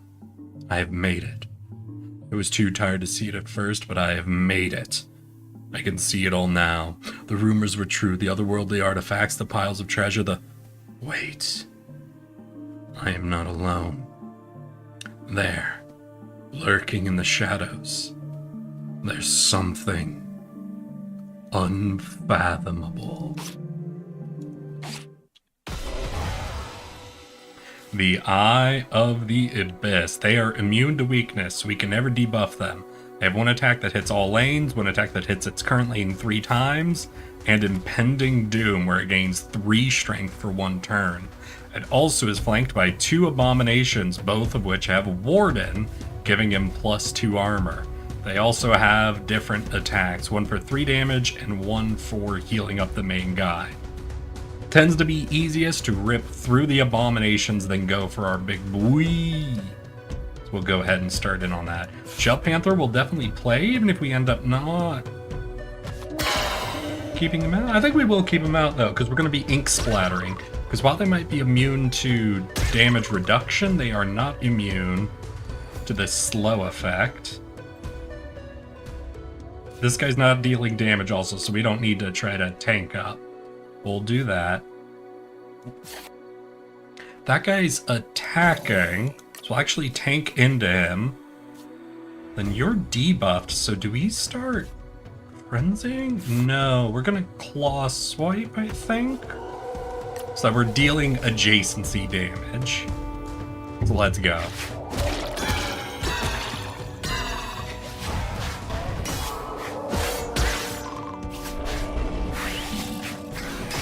We're doing all this adjacency damage to build up as much turbidity to try to get all these bitches asleep.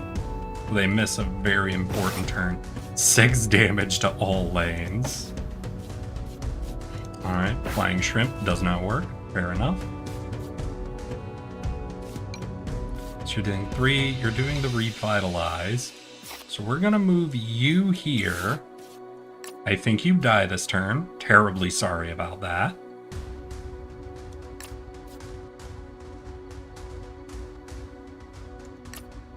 You'll survive 6 damage, but we'll do Fortified Assault. Start building up your armor at the same time. So let's fucking go.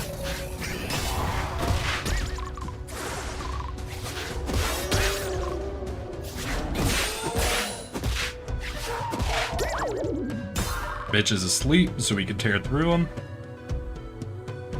3 damage to all lanes. We're at 4 armor, so you'll survive. Everyone has negative effect, so they're all gonna be taking 3 extra damage, which means Frenzy's up to 5 damage. I never put Vampirism on. Hey, dude, okay, we'll put you out, and I'm terribly sorry, but you're actually not useful to me. Hey, Shell Panther, guess what? Time for you to heal up off everyone.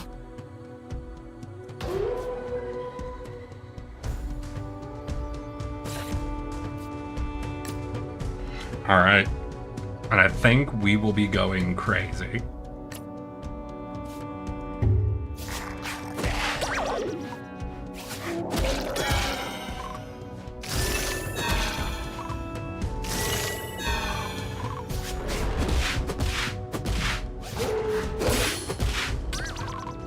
Okay, 2 more hits, this guy goes to sleep. So if we put you over here and do Frenzy, you'll hit this guy, then this guy, putting him to sleep. Because he's asleep, we just beat the shit out of him. I think we won. Wait, I think we just won, actually.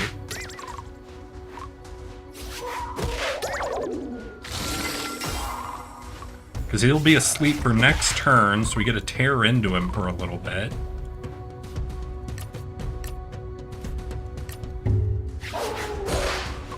Puts him at 27, 23. We're building up armor and healing with our Shell Panther. It's gonna hit all lanes. Oh no, wait, that means you're gonna die. You're also gonna die.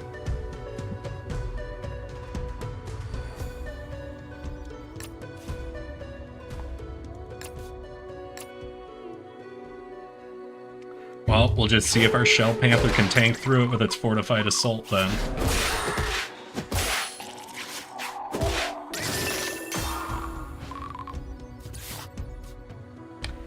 Hits 3 times, is 9 damage at 6 speed. By Narcotic?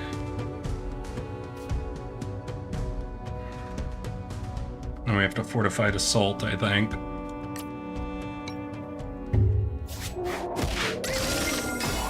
Gets us healing and armor. Impending Doom, that means we get 1 more round. I think we won. I think we just beat him. Shell Panther! Alright, who voted for the cat? Alright, who voted for this tanky fucking cat?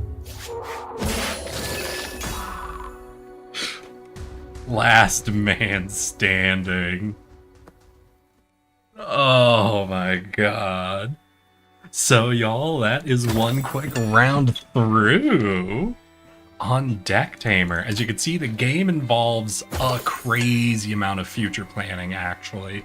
Because all of your best animal bases come in, like, right before the final fight, you really need to be looking at building up abilities, talents, and things you like to start swapping onto your bigger creatures, with the exception of trying to force the golden scarab like what we got, which can change things up quite a bit.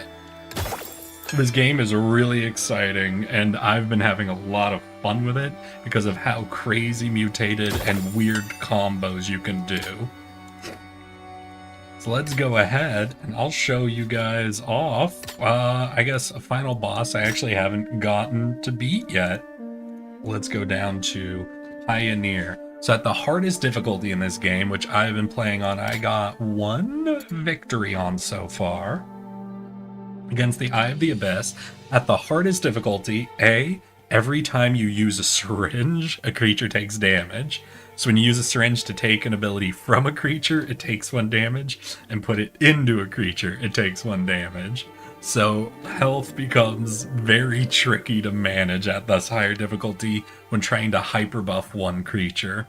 Additionally, you no longer get rerolls. Admittedly, I didn't use rerolls before, but when you get used to rerolls at the earlier levels, it fucking hurts to lose them. So let's go ahead and head off to the Caverns of Time. And this time I'll see if we can play around with a new style of build. I play with the Amethyst Ants so frequently because I love them so much that I tend to fall into sleep builds a lot. But sleep builds are fucking crazy strong. If you could start healing while things are asleep, and make them fully miss multiple rounds in a big boss fight, it just goes insane. Apparently, a specimen emerged from a fruit of the tree formed by the former pioneer and fled. This begs so many questions. My scientific curiosity won't let me rest, for I go and find that creature. Alright, so what do we got? The Tusked Gecko is something we just unlocked, so maybe I'll play with him. On camera, restore 1 hit to its limited use moves. Oh, you put things to sleep, then snipe them. Alright. Alright, I already said I do a lot of sleep builds, but this is a new guy. He's very adorable. I want to see his evolved version. And we're not doing the ants again. We already did the ants. Let's do Hell Rat.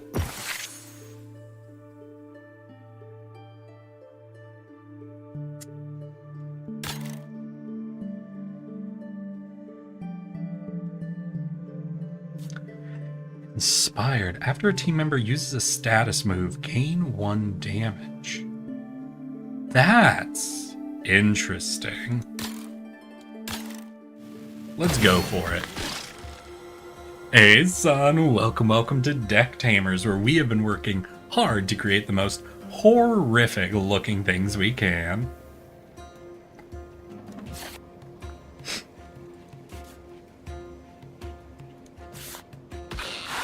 Alright, we're just gonna wait, you start at 1 HP, so can I just grab you? Oh. Sure. Just grab that fucker. 5 speed. You're gonna deal 3 damage, 4 HP, so anything that gets put in front of this guy is going to die.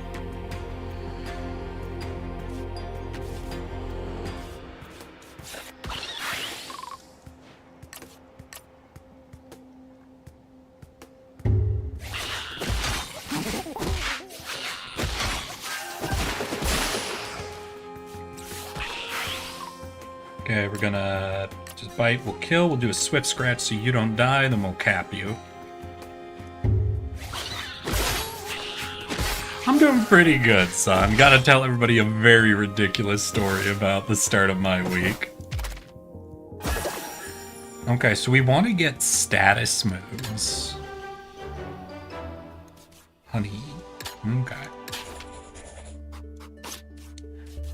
Oh yeah, and we'll take the empty syringe. The empty syringe is a fun syringe. It's a single use, but you get to snipe a talent off of a creature who's an enemy, essentially, which is very, very fun.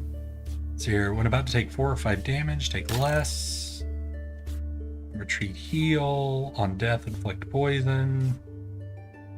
Hits first, hits all lanes.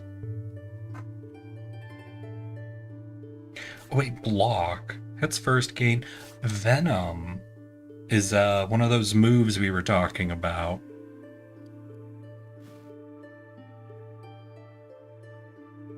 I think we're gonna go for this Jellyman guy, or at least try to snipe his Venom ability. Because that is a damaging ability that'll trigger the buff on our Skimmer too. Ooh, and if we give our Skimmer like an all lane, or do you already have an all lanes hit? Yeah, you already have Water Splash. There was a stronger Hydro Strike version, but no really good abilities for us to grab from them. Alright, so we're gonna go here. Alright, I'm about to be so mean to this thing. Hey buddy, I'm taking your only attacks, you just exist now. Hi, how you doing? 3 damage, 9 speeds, you're definitely gonna go. This guy with his fucking anesthesia kind of sucks how he's only like a 4 speed, honestly. We're gonna do a swift scratch. We'll have our pollinator just do a sting since this guy can't even fight back. Now we'll do a bite. We'll do a swift scratch next, since it'll be that first hit and he'll survive anyway. Or 1 poison to everybody. So we'll save the rat, we'll harvest this guy for his honey. You go first, you hit everybody, everybody dies. We take 1 poison. You'll die to the poison. That's fine.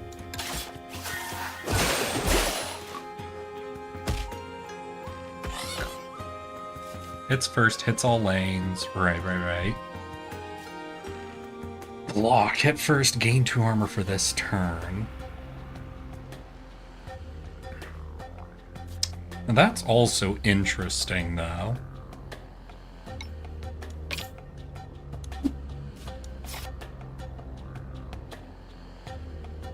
Oh, wait, Water Splash is only 1 use, so I want this guy.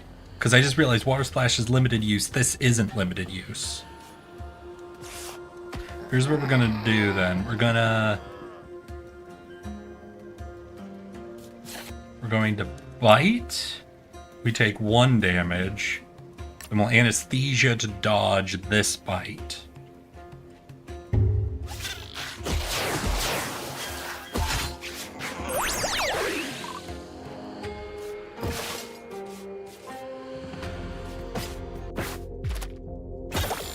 And we deal 4 damage, so we can also try to capture this guy. So that'll be a bite, and we need 1 damage, which will do a swift scratch on. Hell yeah. Put him to 1, we cap him, and then we've got a bunch of these abilities we could start using to try to buff up our Skimmer, as well as take this Arrow Strike off and put it on him.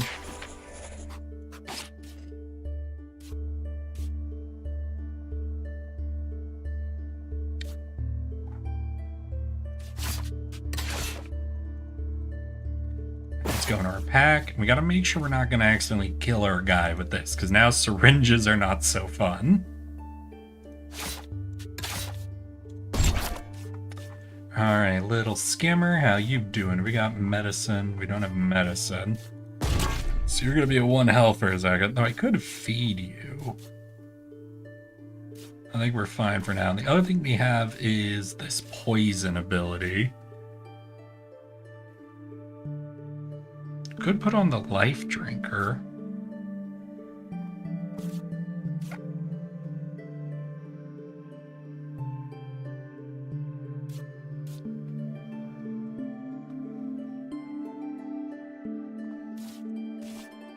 Yeah, let's do it that way. Alright, what do we got? Opposing enemy has poison. They also have less damage, another venom. We already kind of got that. Poison enemies receive minus speed. Let's hear when an ally gets healed, gains speed, converts excess healing into armor. Damn, that dude's rigged up and ready to go. Scaly dragon with hardening.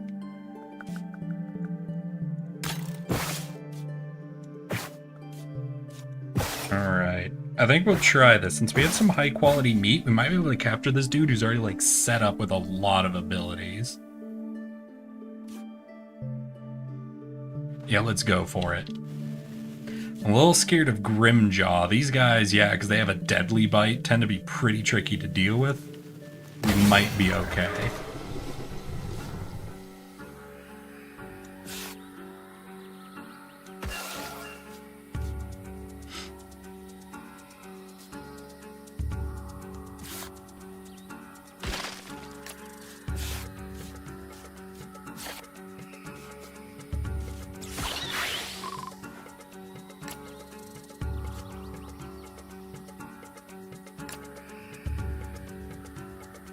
Alright, let's see how this does. Obviously, our Silver Hornet's gonna die, but...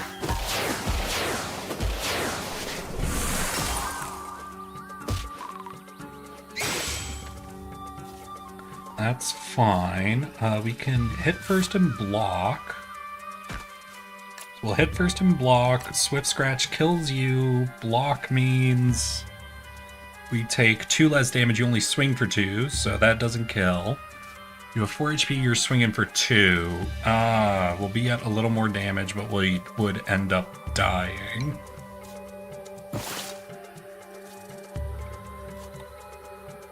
We don't have any good ways to heal.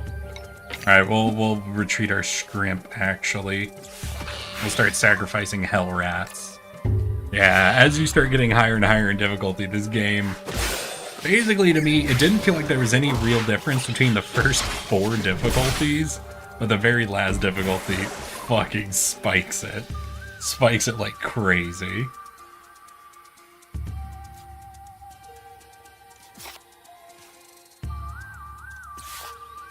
So your block means you get to ignore. You're easy to sacrifice.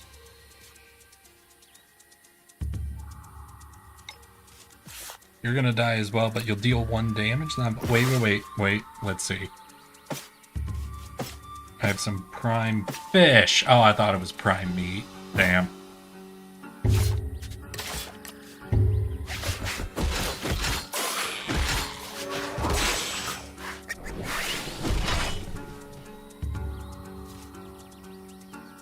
Okay, 4 speed means we can anesthetic this guy right away.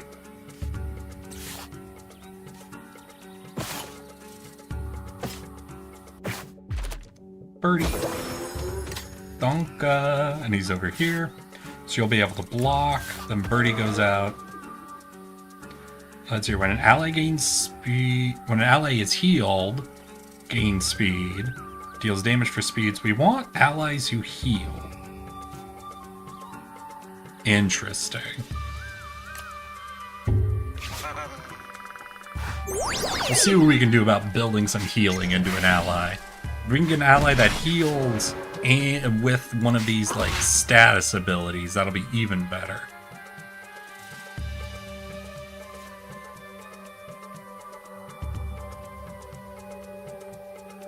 Maybe we try to capture this thing. When placed, -1 damage to all enemies. Oh, but it's only for 1 turn.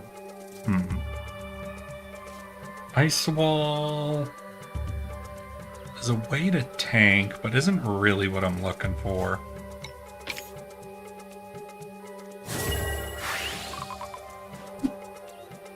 Okay. We're gonna Venom, which will buff our Scrimp. So he'll deal 2 damage to everybody. Yeah, I think we'll just wipe him out.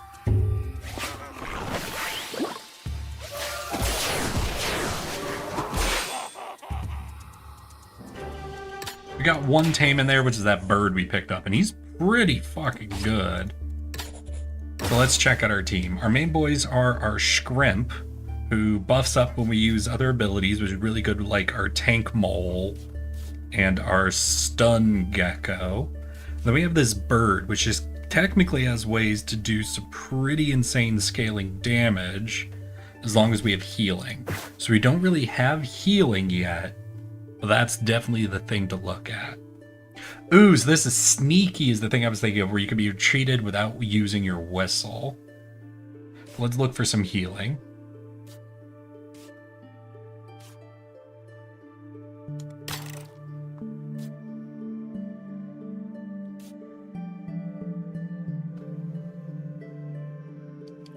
Ooh, tanks up your team. Okay, this guy's actually pretty good then.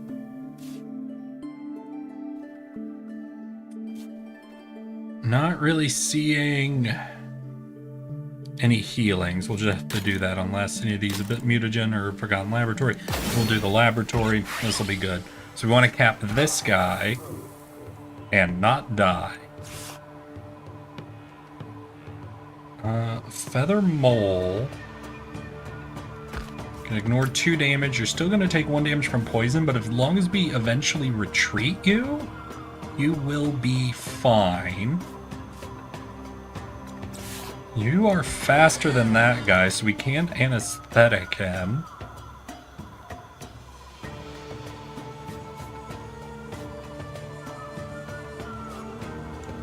And then what, we sack a rat? We sack our last rat to start dealing damage to this guy? Kind of wanted my Shrimp out, because he would have been double buffed here. Actually, yeah, he would have been double buffed. Wait. So he'd go up to 3 damage to everybody?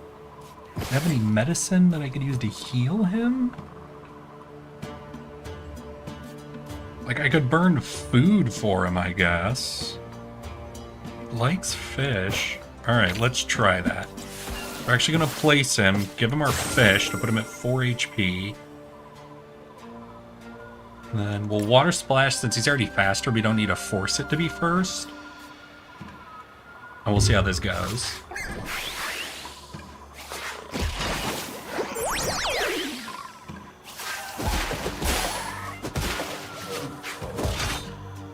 Alright, that puts you down to 1 HP. Oh, and everybody just got slowed, but you two are still faster. You're slower, and that's 4 damage. Okay, yeah, we're rotating you out, buddy. Last rat, yeah, I'm sorry, you have to die. Terribly sorry about that. 3 damage, puts you down to 3, but that raises you... Ooh, that raises you too much.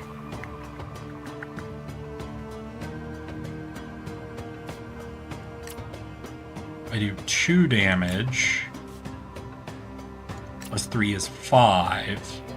Kills you and puts you down to 1, which is perfect for capture. Okay, that'll work. We sack a rat. We set up the Asperceros for capture.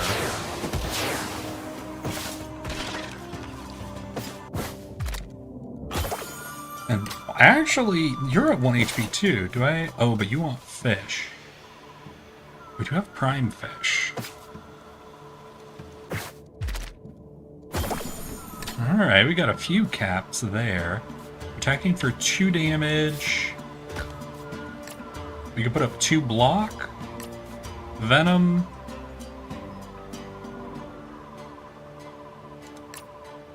Arrow Strike.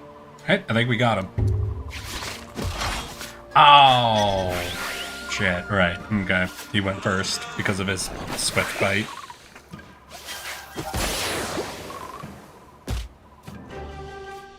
We got a couple of interesting fucking dudes. This guy we really like because he's able to buff the whole team with armor.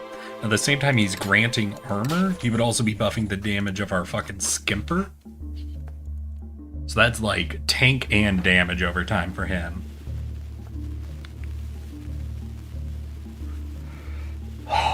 Oh. Oh, I want that.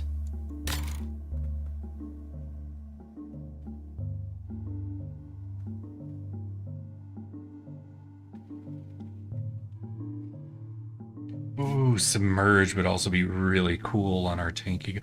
And the Golden Beetle. Shit. That has the Golden Beetle. I really want the tongue biter's ability, but this is the golden beetle. Who's left? Wait, who's... Oh, right, my gecko. Because we lost all of our rats. Alright. Well, let's try. So we have to keep the gecko alive. Have to keep the gecko alive. And I want to capture this cave maw. The cave maw is funny. When an ally dies, a tentacle replaces it at the end of the turn. When an ally retreats, it gets replaced immediately. The fucking cave maw is horrifying, and I've only captured them once, and they're fucking great. I have no fish, do I? I have no fish bait.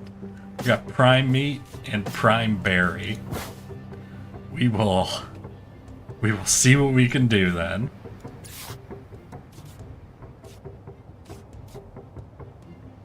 Two damage to all lanes, but I can anesthetize him, so you do nothing. R means you take 2 less damage. So you could take the goose without actually getting hurt. You're 3 damage.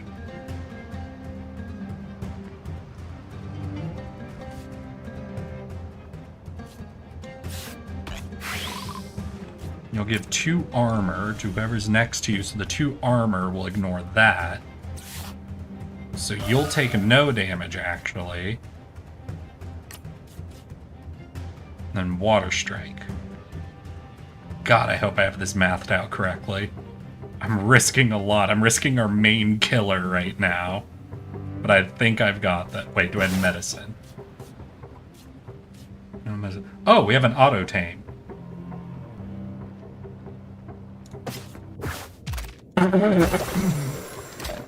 I'm taking the cave maw. Ah, shit. But then you don't win the speed race.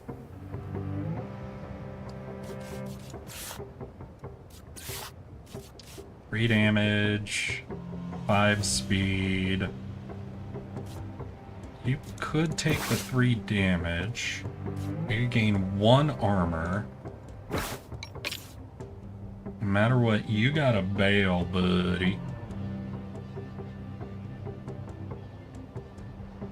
Oh, and you're gonna deal poison to whoever attacks you. Toxic Thorns. That's an interesting ability. What kind of food do you like? You like fruit. I got prime fruit.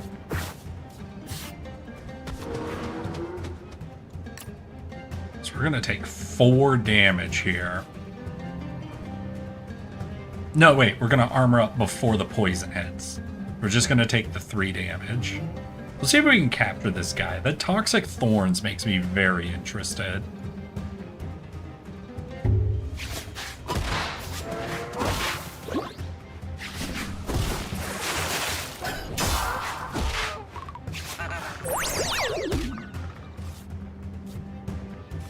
Five damage hits last. 72?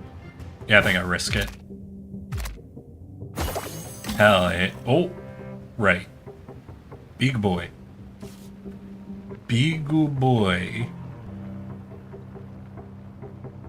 Do we throw out portal? Ooh, that's 2 damage to everyone. 4 speed. I think we gotta get our gecko out.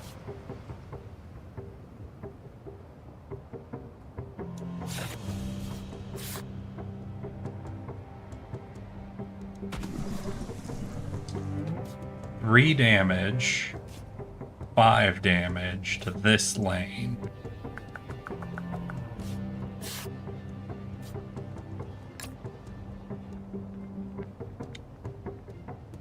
Armor, no, to its teams, not to himself. Oh, wait, is he in his team? Because he has 2 armor. Only way he would have 2 armor would be from that ability, right? So he'll be okay.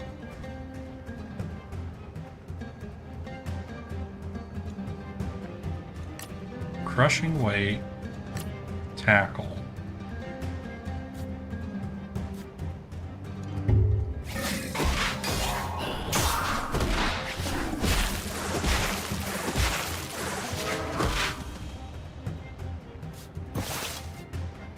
do we got? We've got a prime meat. So the only guy we could go for would be the scaly dragon, but he's the only guy who hasn't taken damage. Fuck.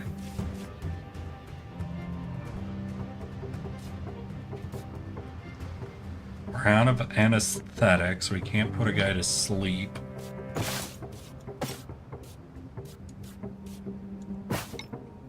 We're really slow, so we're not going to beat anyone to the draw.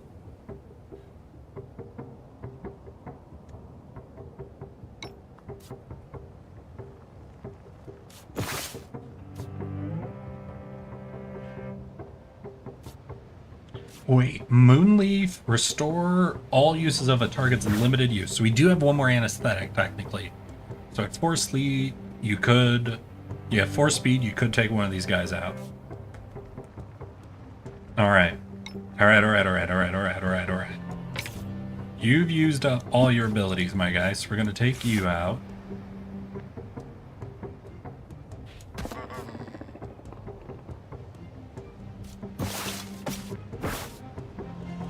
Put this guy to sleep before he can attack. Hit for 2, puts you down to 1, so we could try to capture you if we want.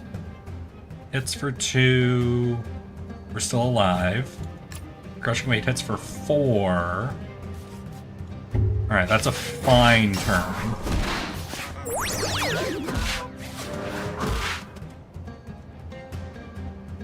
Sleep, not a threat. Armor tackle, 3 damage, deals double if you have armor. He does not.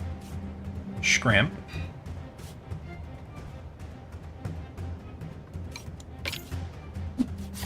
Alright.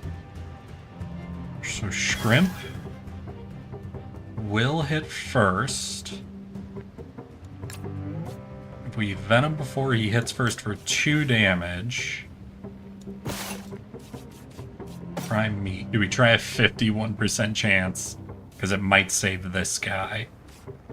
I think we try for it. It's real risky, but I think we try.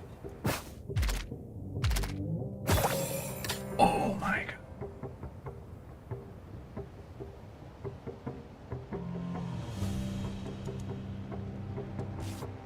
Never punished. Never fucking punished. Let's go.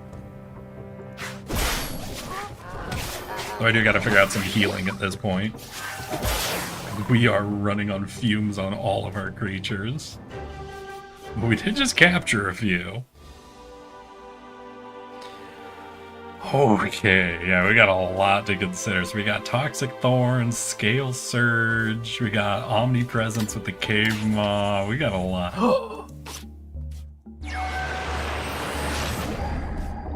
Leposidion. So he's got Obliteration, let's see here, he's got 3 uses of Sedation, he's got 6 speed now. Quiet Death, the target is asleep. Oh my god.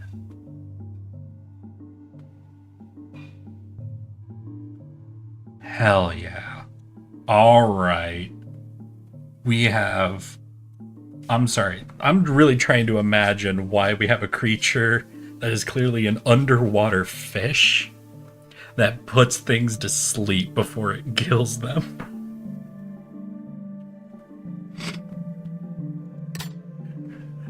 Hey homie, most things, if they're forced to sleep underwater, they're already dead. I'll take the mutagen slug.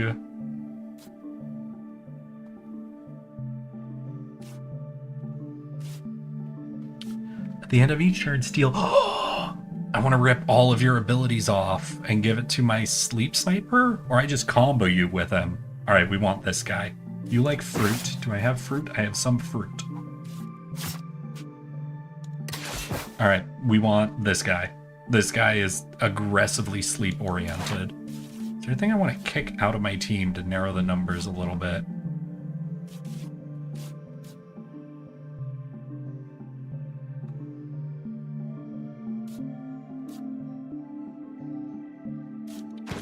Kind of.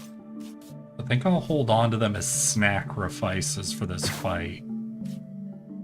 Alright, let's go. Okay, 5 speed, attacks 2 times, hits 2 times if the target is less than that, but it's 5 damage. Alright. Okay, we're gonna drop our Cave Maw. Then we're gonna do just a very goofy rotation here, because we're gonna drop our Mole, then retreat him to heal him, and that'll also give us a Tentacle, which is an easy sacrifice to any of these guys.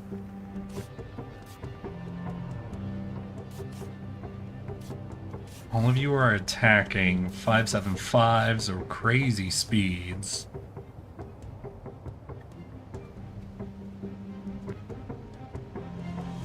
But you're 3. And placed gain 2 armor for 1 turn. Alright, so you're only going to take 1 damage from this dude. We'll have you shell up. Hit all lanes for 2. Hit that guy for another 2. Shell up? Or do I body slam? Because actually if I body slam, this guy dies.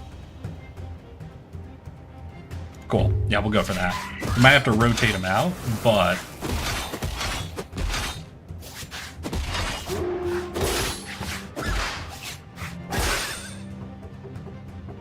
definitely have to rotate him out. Ooh, and there's our guy we want. So, best way to do this. Well, we're rotating him out, so we're getting a tentacle who we can sacrifice to someone.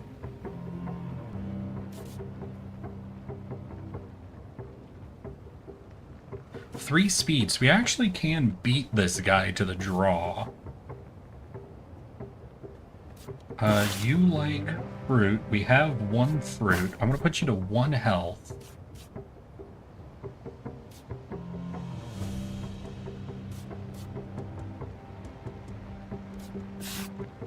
I'm faster than this guy.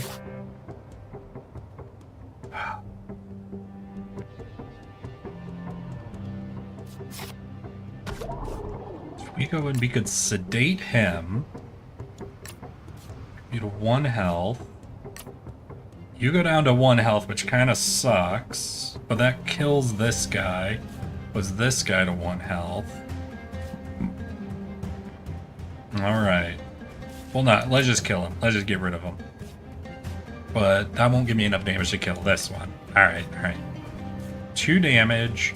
Oh, 2 damage, 5 damage puts you to... Ooh, 0 health. Never mind. Alright, we'll figure this out.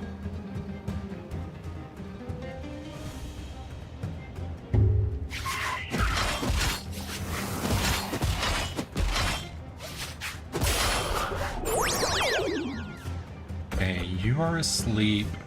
You are threat. Do I get my Cave Maw out of here? Actually, you don't die here. This guy's not attacking.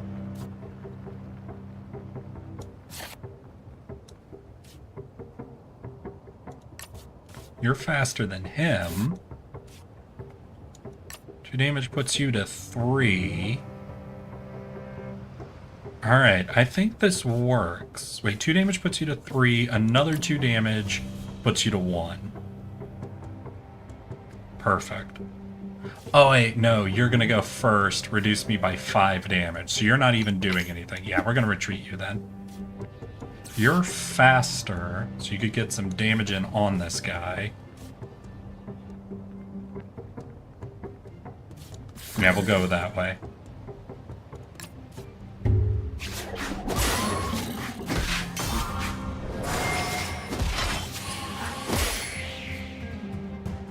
Alright. We can make everybody go slower. Which lets us do an obliteration. Oh, I don't have a good way to do 2 damage. Alright, I think we finally sacrificed our bird. It's gonna sacrifice himself. So he'll die, so no one will be asleep, so you can't drain anyone. So as long as I don't attack with this guy, you'll be at 1 health for an easy grab. You'll be dead. Cool. Alright, we got it.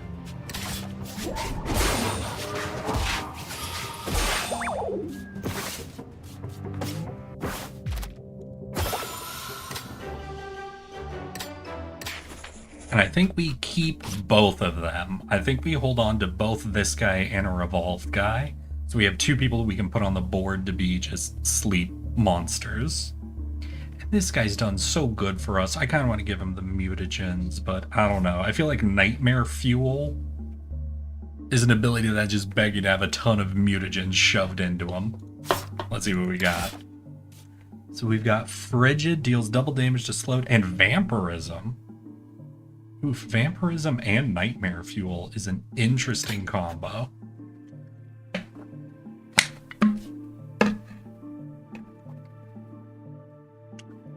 we get another Cuckoo?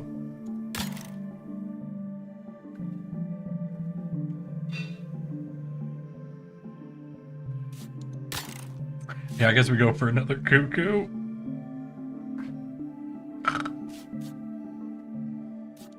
Yeah, that definitely seems like what we're doing. I really haven't used a lot of my syringes, which is fine. I didn't see this guy last time. Our Cave Maw is almost dead, unfortunately. He did a great job, like, using his tentacles to tank. Probably gonna have to leave him out, though. When you survive damage, you regain 1 HP. Ooh, that's interesting.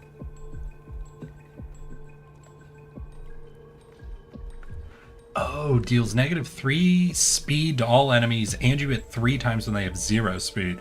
Okay, yeah, no, I need to, like, snipe that dude. Like, right the fuck away.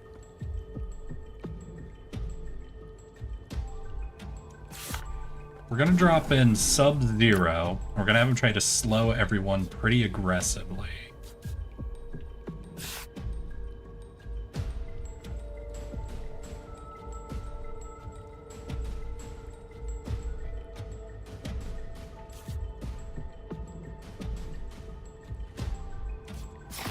Put you in, have you do Heavy Bite?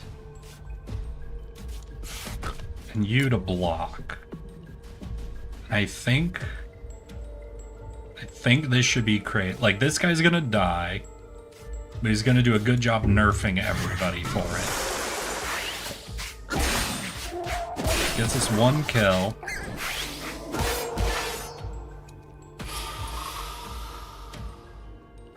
Okay, so here's a Coco. We want him. We need him down at 1 health to get the guarantee. So with 7 HP, well, he'll put us to sleep because we're too slow here. We have our own Coco. We'll drain health off of everything that's asleep, which is interesting. But they're all still too quick. Did I not apply the slow I thought I was going to apply?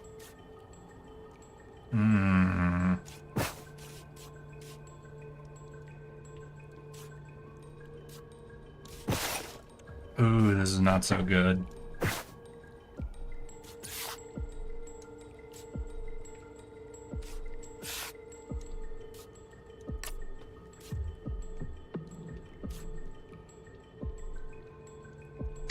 You'll be asleep. You would die if I leave you there. Ooh, fuck.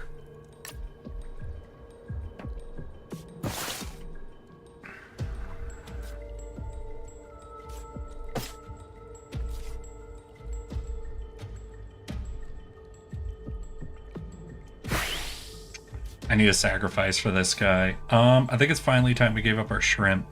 Even though I do really, really like him, we're definitely going towards our Coco sleep build. So since we're not going for shrimp anymore, we'll throw him out. We'll have him do his hit's first move. Just kind of injure up everybody.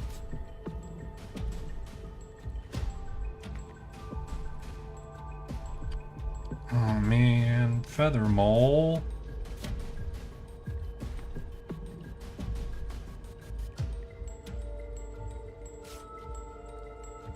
Yeah, I guess Feather Mole dies. Oof. Well, if he's gonna die anyway, I'm stealing his block ability. We'll give it to our Espiros. Once he has enough health to absorb the needle. Alright, sorry Mole. Time for you to die.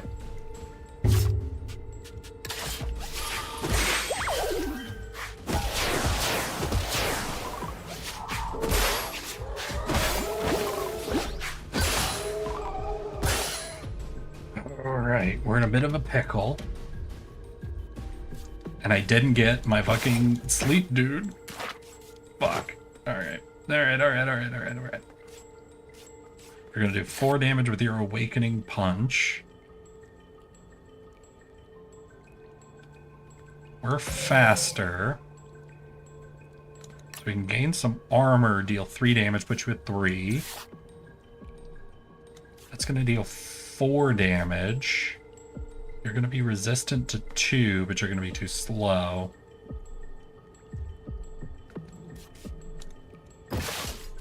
I need fruit for him, so who likes meat? Okay, so we're gonna get a little ballsy with it. So you take 2 damage.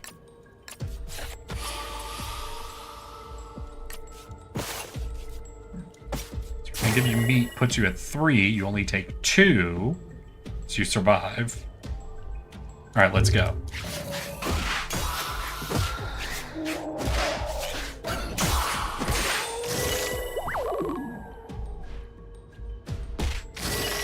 And we do 2 drain, which means we capture the cuckoo.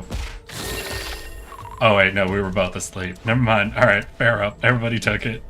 Everybody took same damage, understood. You're doing concussion, you'd put a guy to sleep.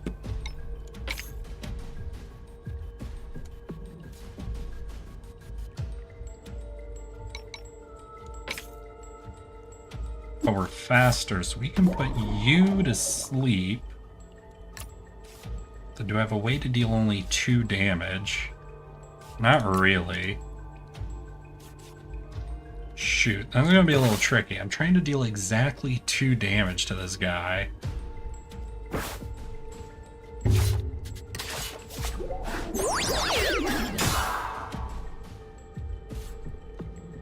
Oh, that's 2 damage. Alright.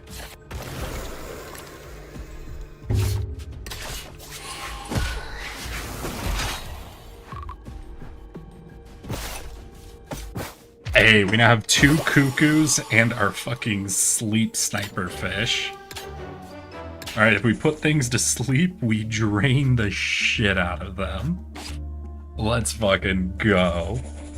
And we're on to the final fight, y'all. We're on to the final boss. We have the most terrifying sleep build I think I've ever made. And we're facing the Son of the Abyss, born in heaven. When an ally takes damage, give it more speed. Kick for 3 damage, 2 speed, 3 speed, 4 speed. Okay. At the end of your turn, take 1 damage. An enemy is placed in like sluggish. Ooh, I was about to say we're about to go faster than everything, but we're not actually going faster because of this guy. But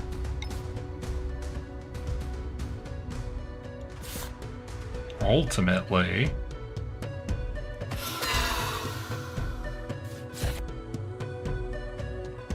I mean, if we put them all to sleep, here's what we're going to do. We're also going to drop in this boy. I forgot to give him this. And give him his armor ability. But that's somebody's using. First, he's going to shell up everybody. Then we're going to do concussion, sedation. You're hitting for 4 total damage. You're hitting for 3. Have anything to reduce damage? Not really for reducing. You're reducing everything by 2 though. You heal, so we'll have this guy take the 1 less damage since you'll be drain healing. Alright, I think that'll be good.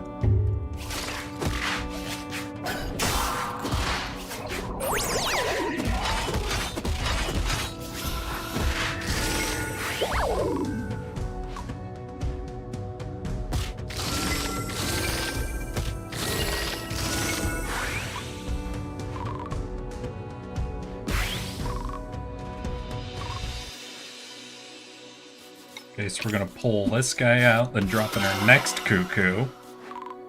And you're going to do concussion to put this guy to sleep. We're gonna do quiet death. And we're gonna do awakened punch. We're gonna see how the fuck this goes.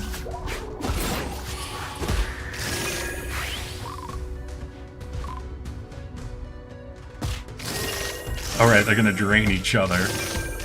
But they're gonna drain the enemy more. Alright, this is a very dumb build. No one should ever do a multiple cuckoo build.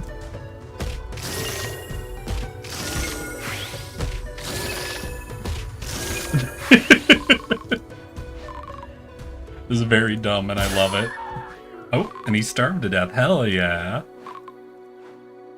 Okay, you're back and awake. Oh, what's the hypergrowth at the end of each turn gains? Okay, so we need to take that guy out quick. What are you doing? It's all lanes, remove all positive effects.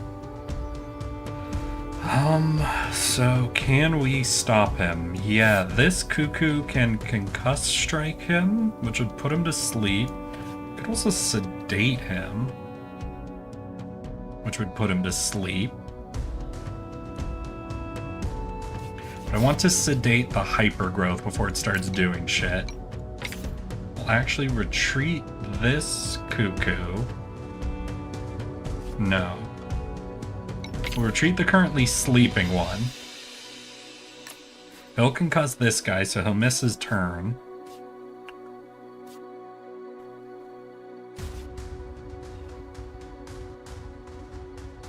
Then we'll start doing shells up for everybody. We'll start giving everybody some more armor.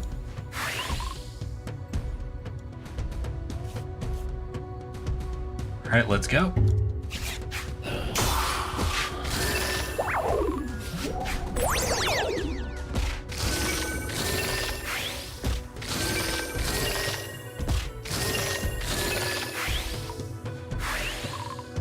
Okay, so Son of the Abyss only has 5 health, you have 7 health, this guy's asleep at 8.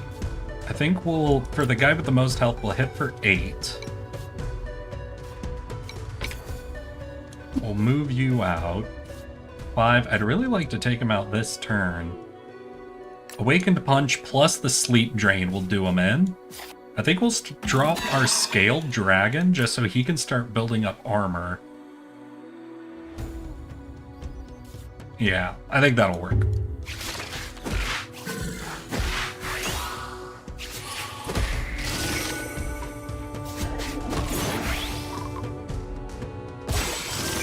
Hey, that dude's down. Hypergrowth has 2 health left. Should be an easy snipe for us. Though 6 speed is pretty rough. It's still okay. Overwhelm, 7 damage. Okay. Definitely a little tricky. Tricky at that much speed. So we can obliterate him. As long as whoever's up against him can tank him. You can tank him, right? Yeah, with bulk up, definitely. Do we take out the Scaled Dragon? Yes, we take out the Scaled Dragon. You bulk up.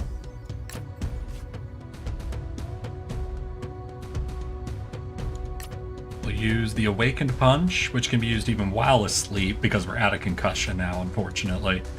That'll be okay.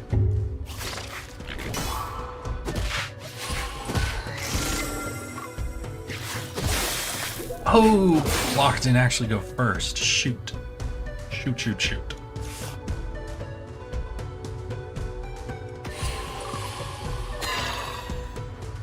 Concussion, Awakened, Obliteration, and if that's all that's to this final I don't know, I feel like there might be one more phase to this guy. Now maybe this build is just aggressively strong, but I feel like that couldn't have been the end of it. Alright, it was not the end of it. Interesting news. Alright. Deals 4 extra damage for every time an ally dies. So, I want to sedate him. We'll survive 4 damage easy. We're out of concussions on this guy.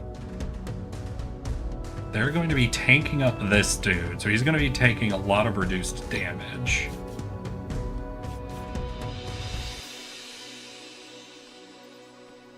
Oh, and he gets stronger when I kill the allies. So I do, in some way, want to focus this guy down. Well, we put him to sleep. These two will start draining him.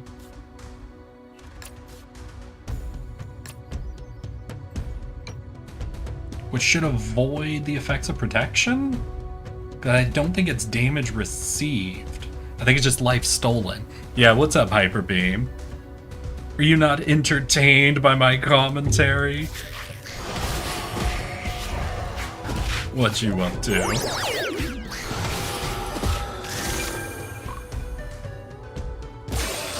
Oh, this one drained first? Oh no, he is only taking 1 damage. Okay. Okay. So he does take aggressively reduced damage.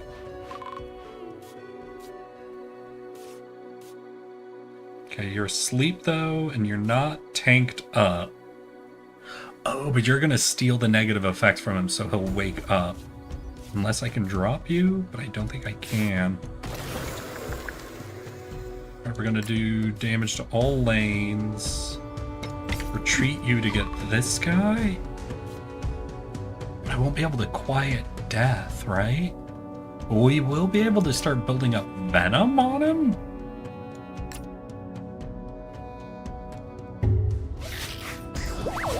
So maybe that's the play. Maybe we just try to build up infinite venom, since we can't sleep assassinate him with his allies stealing his debuffs.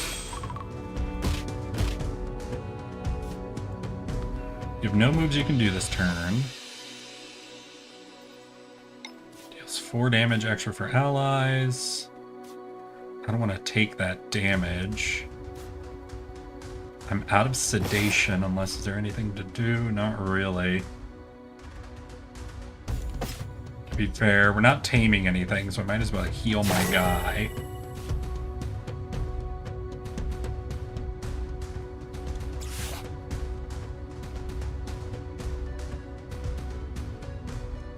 It's 4 extra damage for an ally die, so I want to avoid killing any allies before he attacks at least. So we could take 4 damage and apply more poison to him.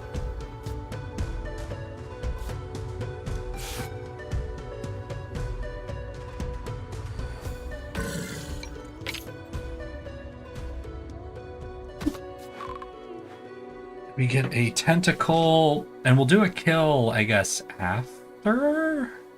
Yeah, after you attack, then we can kill the allies. So the mouth does not attack this turn then. So 5, then 4, then 3, then 2, then 1. That's a lot of poison coming through. I'd like to hit him again. You're going to regen all your guys, which gives me more time to do that. Send the tentacle to avoid taking damage. You're going to fill the board before this guy attacks. It's fire so far. Let's go ahead and do hit all lanes, so we'll still get some damage in on him.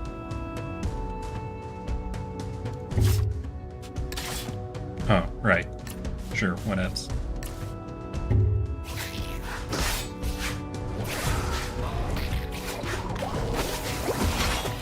Ooh, okay. Just got some mochi? Hey, hell yeah, Hyper Beam. Okay, so 7-6.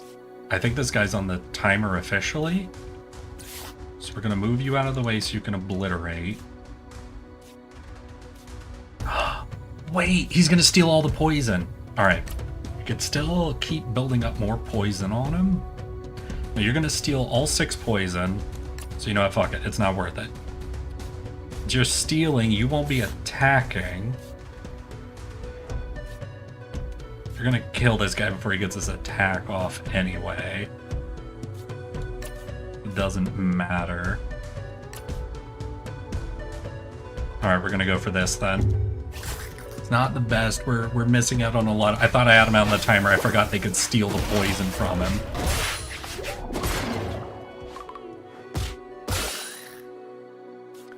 Okay, he's gonna refill the board now.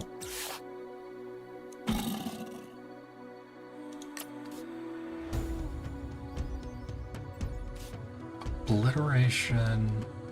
Wait, idea. We have no more ways to put to sleep. That still means we can get off the quiet death. 8 damage, 3 damage is 12. 2. Is that it?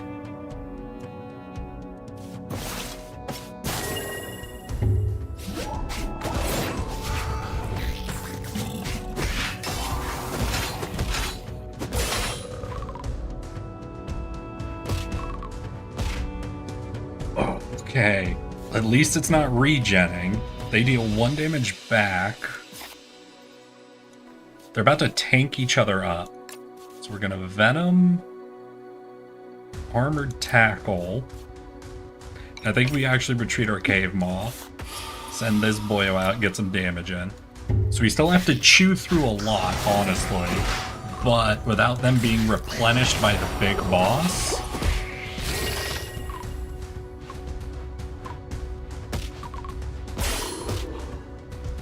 Oh no, wait, the fucking dude died, no!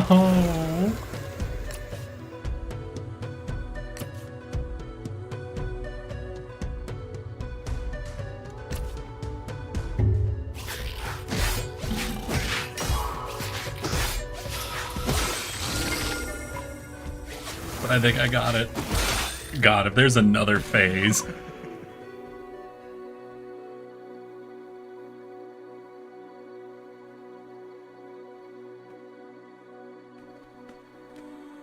Fuck.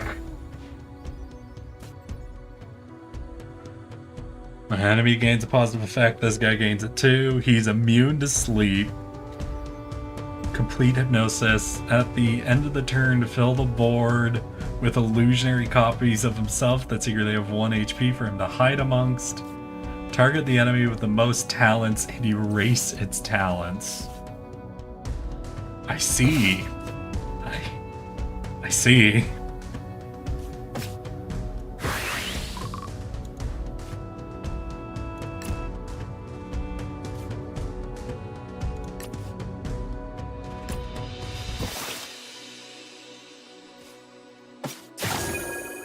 Fuck me. Ain't no way. Nah, 60 HP.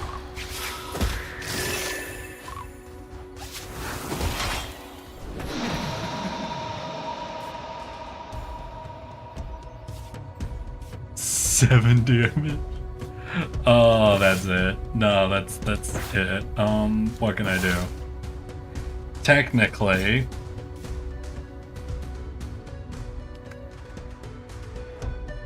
I can retreat a guy for a tentacle.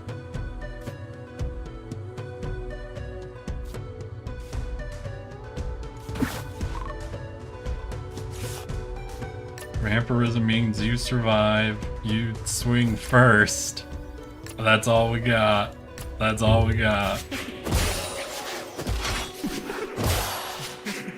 Well, I found the real one. GG. Fuck. Oh my god, that is so much harder than the first boss. You have to fight your way through 4 phases to face the final guy.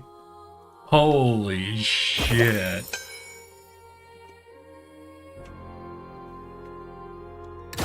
Oh man.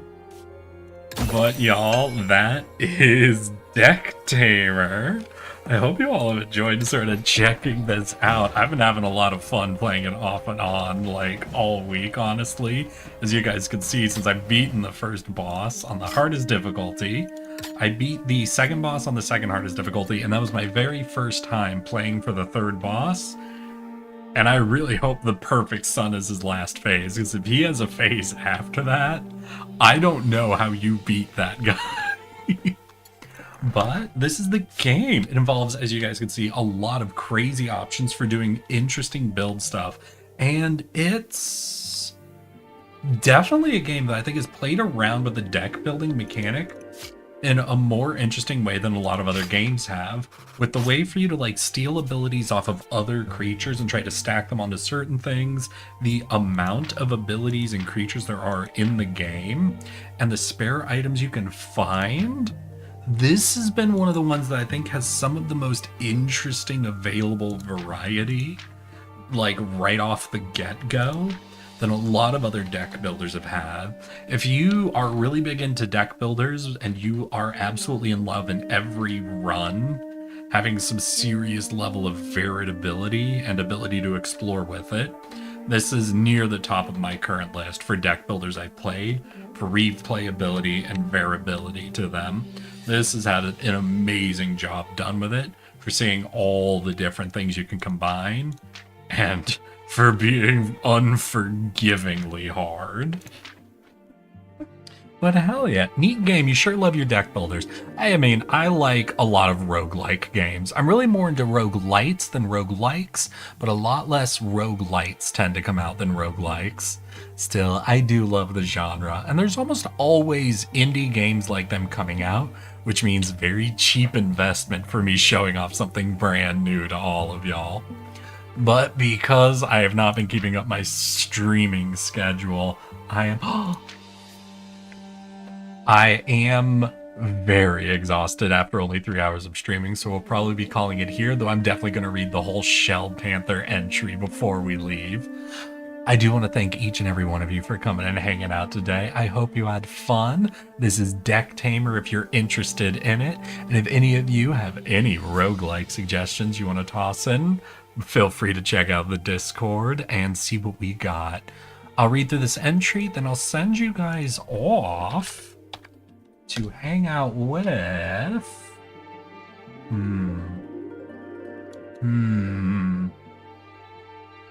all right, we got Guppy, Gwen, Joel, and Mata are all live right now, so first person to name one of them is where I'll send you guys. Shell Panther, danger level unthinkable. Its habitat does not exist in the wild. Fun fact, small fragments of its broken shell occasionally fall away, only to gradually regenerate over time. The shell cat has now literally broken free of its shell to become the ruthless Shell Panther.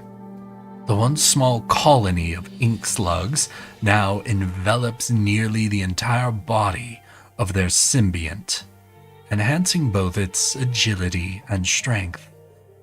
At times, the colony can even extend to function as additional limbs, granting the Shell Panther remarkable versatility in movement. Thank you all. I hope you all have amazing evenings, good nights, and good rest of your weeks. This will be my first weekend that I'll give back to streaming for y'all. So keep your eyes peeled Friday and Saturday. And remember, I love you all. Send you guys off to hang out with Gwen. And I hope you guys all end up having a good time. Here is our raid target. Here is our raid message. Remember, I love you all. So let's get ready to raid. I'm generally so it's generally so disrespectful what they did to my baby. Oh, I'm sorry, Queenie. Well then, let's get ready to raid in 5, 4, 3, 2. Let's go, girls.